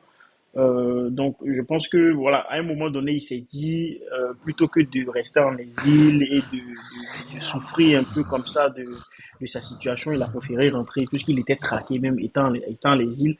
Après, moi, je ne le jugerai pas, je ne le dirai pas que c'est en traite, parce que, voilà, à un moment donné, quand tu veux être président de la République et que tu as la possibilité d'être Premier ministre, je pense qu'il n'y a pas plus proche du pouvoir, de l'objectif que ça. Après, je suis un peu j'allais dire inquiet pour lui parce que j'ai peur qu'il grille un peu son capital politique dans cette affaire-là. Voilà. Je pense qu'à un moment donné, moi, Roland, je dis que je ne le traiterai pas de vendu, mais est-ce que ça serait pareil pour les Tchadiens? Est-ce que ça serait pareil surtout pour une partie de la population qu'il a vraiment radicalisé, hein? Parce qu'il faut rappeler quand même que beaucoup de gens sont décédés dans son affaire, beaucoup de personnes ont été tuées dans son affaire, et d'ailleurs, et c'est l'une des choses qui me fait craindre qu'il gaspille un peu son capital politique dans cette affaire, c'est que dans les accords qui ont été signés avec le pouvoir, il est dit qu'il faut gracier toutes les personnes qui seraient impliquées dans les massacres où ses partisans sont décédés. Donc, je pense que si vraiment les Tchadiens prennent ça à cœur et qu'ils essaient de fouiner un peu dans les tenants et les aboutissants de cet accord-là, il risque, pour ma part, il risque de griller son capital politique. C'est quelqu'un qui avait une vie plutôt confortable. Susan Masra, on rappelle, hein, il était quand même directeur Afrique ou pays de l'Agence française de développement. Il était économiste. C'est quelqu'un qui a travaillé à la BAD. Donc, il avait une vie suffisamment confortable pour s'éviter des embrouilles. Il s'est engagé pour son pays. Il a connu des démêlés politiques, judiciaires, sécuritaires, etc. Il a acquis un capital politique qui, pour moi, est remis aujourd'hui dans le jeu. Et je crains qu'au sorti de cette cohabitation qu'il fait avec Mama Idriss, je crains qu'il dépense un peu mal son capital politique. Après, pour le reste, moi, je suis pas forcément de ceux qui sont un peu irréductibles sur les oppositions, en disant que quand on est opposant, il faut jamais changer d'avis. Je pense que c'est important de changer d'avis en politique. Je pense que c'est important d'être mobile. Et pour moi, ça fait partie souvent de la stratégie. Il n'empêche que, comme je l'ai dit encore une fois, selon comment l'opinion accueille cela, ça peut, pour des objectifs futurs, griller un peu son capital politique. Voilà. Ok. Jean-Steve? Moi, ce serait un peu manqué d'honnêteté si je disais que je n'étais pas surpris. Ouais, j'ai été surpris de cette nomination. C'est vrai qu'il y avait des tractations, des accords en coulisses, notamment menés par Félix Tshisekedi. J'étais loin de m'imaginer qu'on arriverait jusqu'à là. Il y a pas mal d'activistes panafricains comme Kémy Séba, Nathalie Yamb qui sont assez outrés, choqués. Mais parce- il faut peut-être regarder un peu plus. Déjà, on sait plus ou moins son parcours, hein, économiste à la base qui démissionne et qui est opposant depuis Idriss Père, qui a pris pas mal de risques, qui a fondé son parti qui a été plusieurs fois brimé, pas mal d'arrestations, de, de meurtres même, je dirais, pendant les manifestations. Donc il y a tout ça. Il y a son parcours est un peu, je dirais pas entaché, mais dans sa lutte, au cours de sa lutte, plusieurs sont tombés. Et ça a même aidé à consolider sa popularité, son charisme comme quelqu'un qui est prêt à se sacrifier pour ses idéaux, pour l'avancée du Tchad. Maintenant, les gens le regardent sur ça. Pour ça, il a même dû aller en exil voilà, au Cameroun puis aux États-Unis. Maintenant, il revient.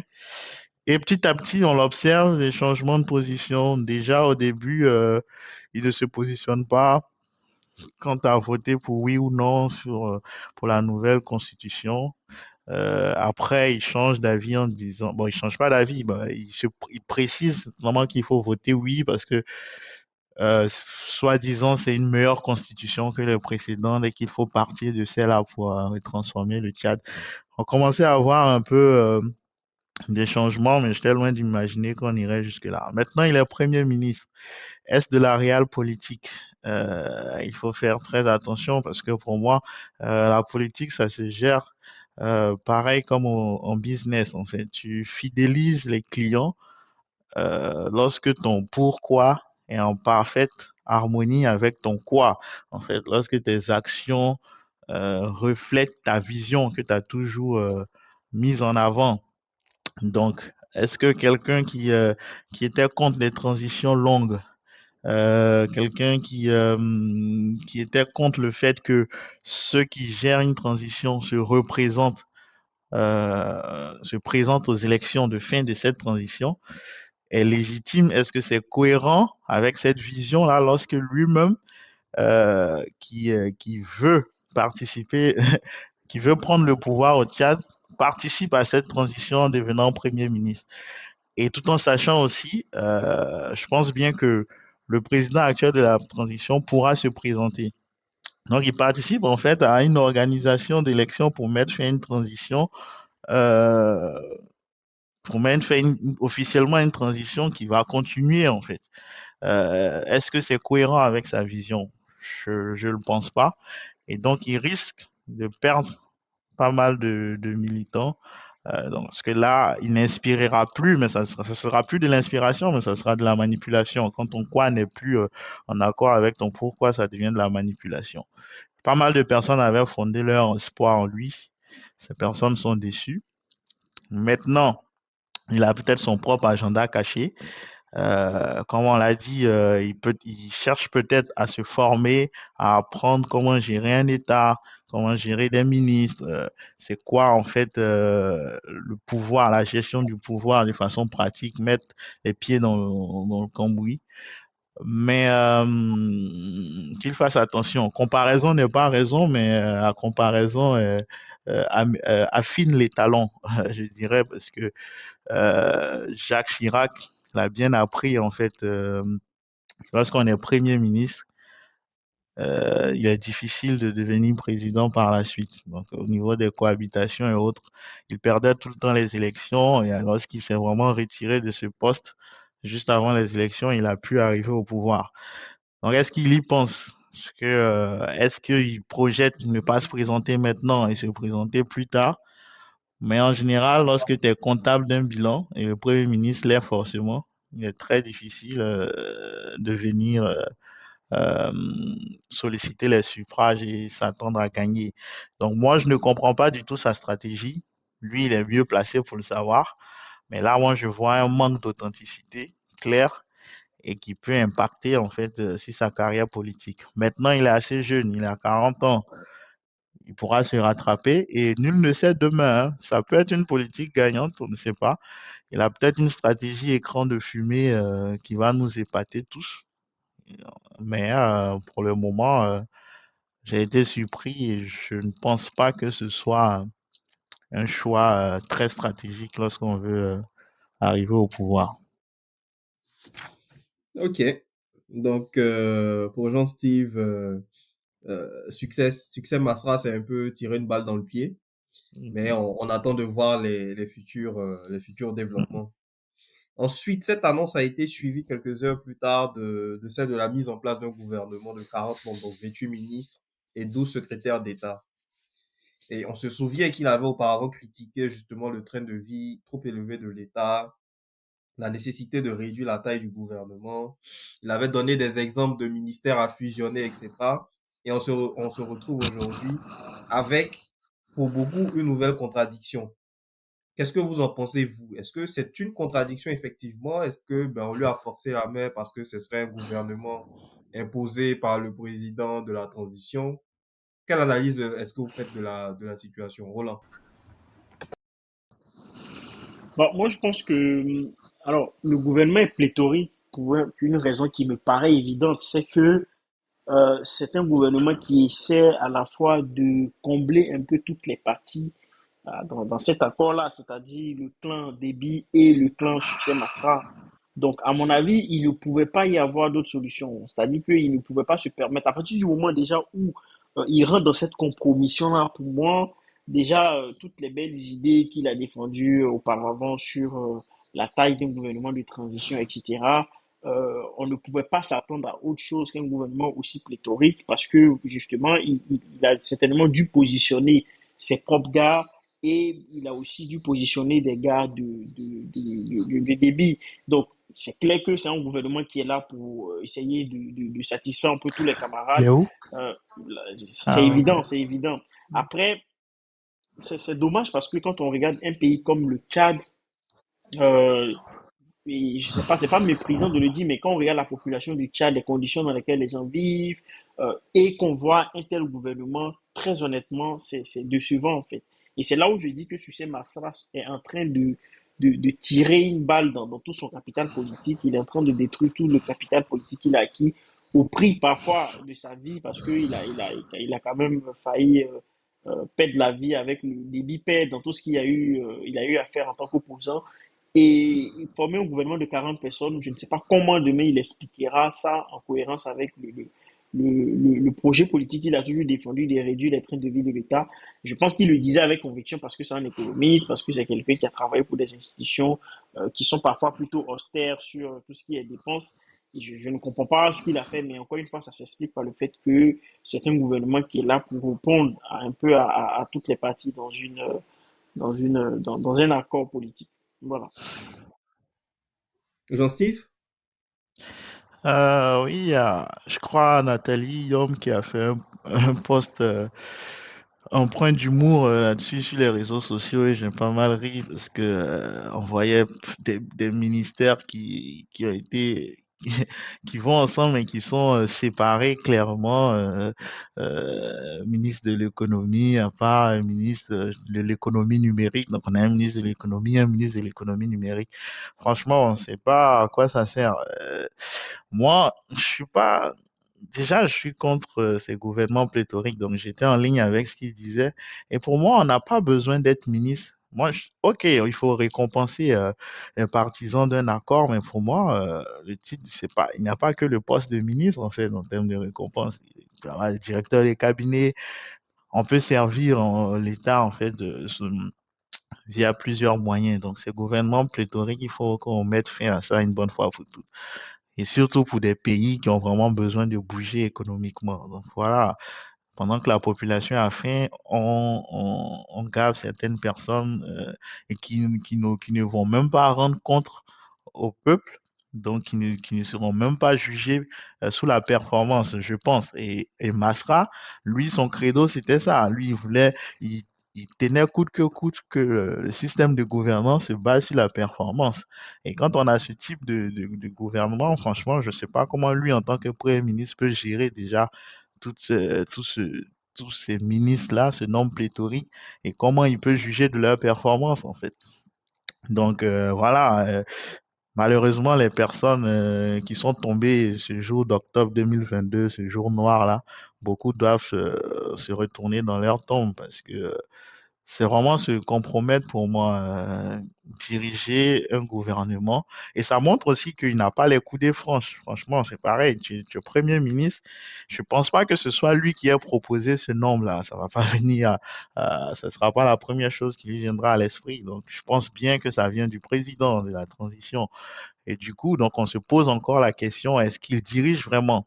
Donc, du coup, te trouver dans une situation où tu n'as pas les coudées franches, où tu ne diriges pas, alors que tu es censé le faire, tu es censé gérer la transition jusqu'aux élections.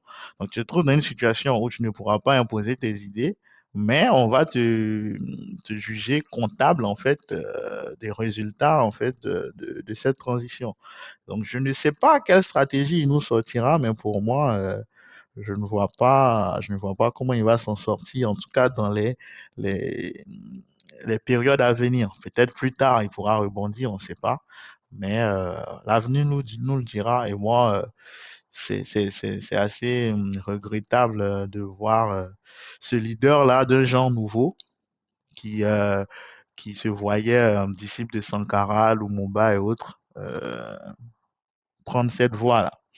Donc, Sankara n'aurait jamais valider un tel nombre de ministres dans un gouvernement d'un pays qui se cherche encore économiquement. Donc voilà, c'est dommage, mais on regarde, on verra ce qu'il fera et on lui souhaite bonne chance. Donc, tu restes sur ta position du fait que c'est une série de mauvaises décisions Et donc, a priori, il se tirait une balle dans le pied, mais que, ben, voilà, on verra ce qui se passe par la suite. Est-ce que Arnaud est du même avis ou est-ce qu'il a un avis différent de Roland et Jean-Steve?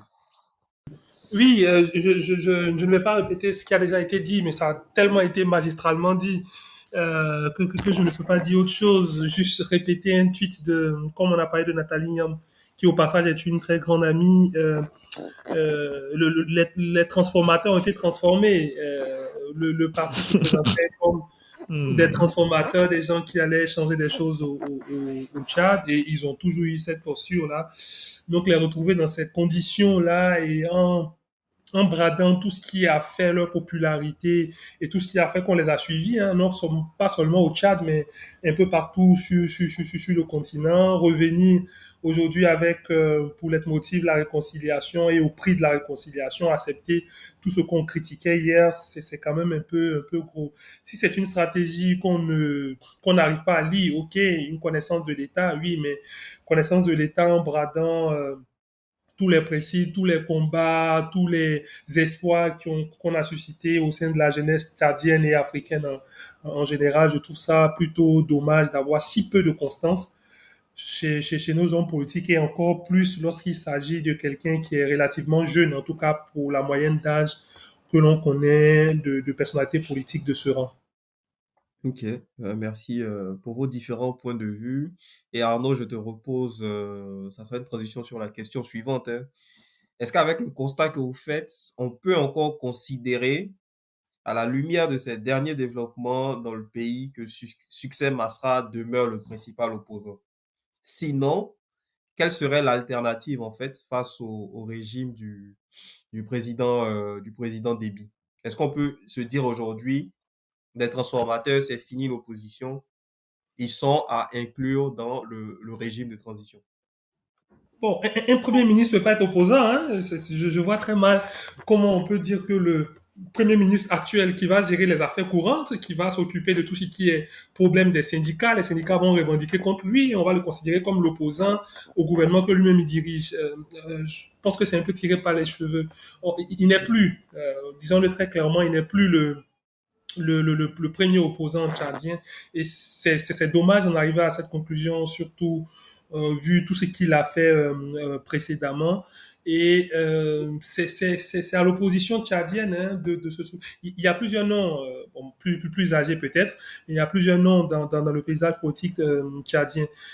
Ce que je trouve dommage en fait, c'est que si il espère demain être candidat, la Constitution très clairement permet au chef de la junte d'être également candidat et il en est très clairement conscient. Donc ce que je me demande, c'est comment il va arriver à gérer s'il veut être candidat face à lui, comment il va arriver à gérer à la fois sa proximité, la direction de son gouvernement, et puis en même temps dire que bon, je n'ai rien à voir avec ce qui est passé, parce que lorsqu'on va en campagne présidentielle, ben, moi j'ai fait 10 ans dans un parti politique, on donne des coups. Comment donner des coups à son propre bilan, ça me paraît plutôt compliqué comme situation à gérer. Je trouve ça bien dommage. Pardon, je coupe à chaque fois mon micro. Non, je pense que Succès Masra n'est plus un opposant. Ça, faut pas. Déjà, jusqu'à ce qu'il y ait des élections, je vois pas comment il va se comporter en opposant. C'est pas possible. Voilà. Je pense qu'à partir du moment où il est premier ministre, il se soumet à l'autorité du président, en l'occurrence Déby, Maman Déby. Donc, il est carrément, il n'est plus opposant. Il reste à savoir maintenant comment il va s'organiser pour la suite. En tout cas, moi, je pense que, comme Arnaud vient de le dire, si jamais il y a élection, il n'aura pas suffisamment d'arguments pour se vendre lui-même. Parce qu'il sera comptable de tout ce qu'il aura fait jusqu'aux élections. Et du coup, il n'aura pas suffisamment d'arguments pour se présenter comme l'opposant qu'il a été. Et c'est pourquoi j'insiste sur la notion de destruction de son capital politique. Il pouvait aujourd'hui ne pas rentrer dans ce gouvernement. Je ne sais pas pourquoi il l'a fait, d'accord. Mais s'il ne l'avait pas fait et qu'il restait dans un accord un peu tacite de non-concurrence ou bien de non-violence avec le pouvoir jusqu'aux élections, je pense qu'il aurait eu suffisamment d'arguments. Mais à partir du moment où il est rentré dans un gouvernement avec Mahama Debit, il n'aura plus d'arguments pour se vendre suffisamment. Donc peut-être que, je ne sais pas, mais peut-être qu'il va continuer comme ça en se disant que dans tous les cas, Mama Déby n'est pas éternel et qu'au bout d'un moment, son temps viendra, même s'il est très jeune aussi, et qu'au bout d'un moment, son temps viendra d'arriver au pouvoir. Il n'empêche que pour l'heure, le Tchad n'a plus vraiment d'opposants politiques. Il y a sept d'autres partis qui n'ont pas la voix que Succès Masra avait. Donc c'est très dommage pour les Tchadiens. Je pense qu'ils doivent être un peu déçus. Je ne sais pas trop quelle est l'ambiance au niveau social là-bas. Mais pour l'instant, il y a plus d'opposants. Ça, c'est clair, hein. Ça me paraît très, très clair. Très bien. Jean-Steve, est-ce que tu partages cet avis, ces différents avis? Oui, absolument. Je pense que le président de la transition a appliqué une stratégie vieille comme le monde, hein, même déjà appliquée par son père, hein. Tu prends un opposant, tu arrives à convaincre pour rejoindre ton gouvernement. Non seulement ça déstabilise toute l'opposition, l'opposition qui voyait en toi un leader, donc certains te suivent au gouvernement, d'autres pas. Donc, ça déstabilise déjà cette opposition-là. Et toi-même, tu te compromets en fait. Tu n'es plus vraiment un opposant en tant que tel. T'es pas à 100% derrière le président, mais tu travailles pour lui. Du coup, voilà, et c'est une stratégie qui marche. Et normalement, on analyse ce qui s'est fait, on analyse l'histoire pour éviter les erreurs des personnes qui nous ont précédés, mais j'ai l'impression que Succès n'a pas vraiment eu accès à ces données-là. Et donc, du coup, il est entré voilà, il a accepté ce poste et maintenant, franchement, il n'est plus considéré comme un opposant. En tout cas, jusqu'à la fin de la transition. Maintenant, à la fin de la transition, comment il arrivera à revêtir à nouveau ce manteau d'opposant-là, j'aimerais bien voir. Et donc, du coup, la question aussi est de savoir maintenant comment va réagir l'opposition. Parce qu'il remplace aussi un ancien Premier ministre, il remplace un ancien Premier ministre qui était aussi opposant, qui a été aussi choisi de la même manière, donc opposant à Déby Père, et qui n'a pas eu de résultat escompté. Donc du coup, lui aussi s'est compromis de la sorte. Donc on a deux grands opposants qui sont dans le même schéma. Franchement, c'est une voie royale pour la continuité de l'Empire Déby pour un bon moment. Voilà, donc aller à Jacta est, le vin est tiré, il faut le boire, hein. Donc pour moi, il n'est plus un opposant de taille. Maintenant, c'est à l'opposition du Tchad, l'opposition qui ne s'est pas compromise, de se réorganiser et de pouvoir trouver un moyen pour faire face, pour exister. Très bien.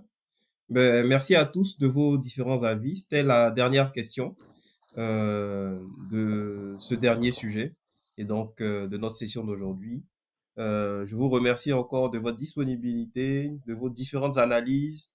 Merci également à tous nos auditeurs. Et puis, on se donne rendez-vous pour le prochain numéro de Point de vue. Merci, au revoir. Merci. Merci. Merci, au revoir, bon week-end. Merci à vous aussi.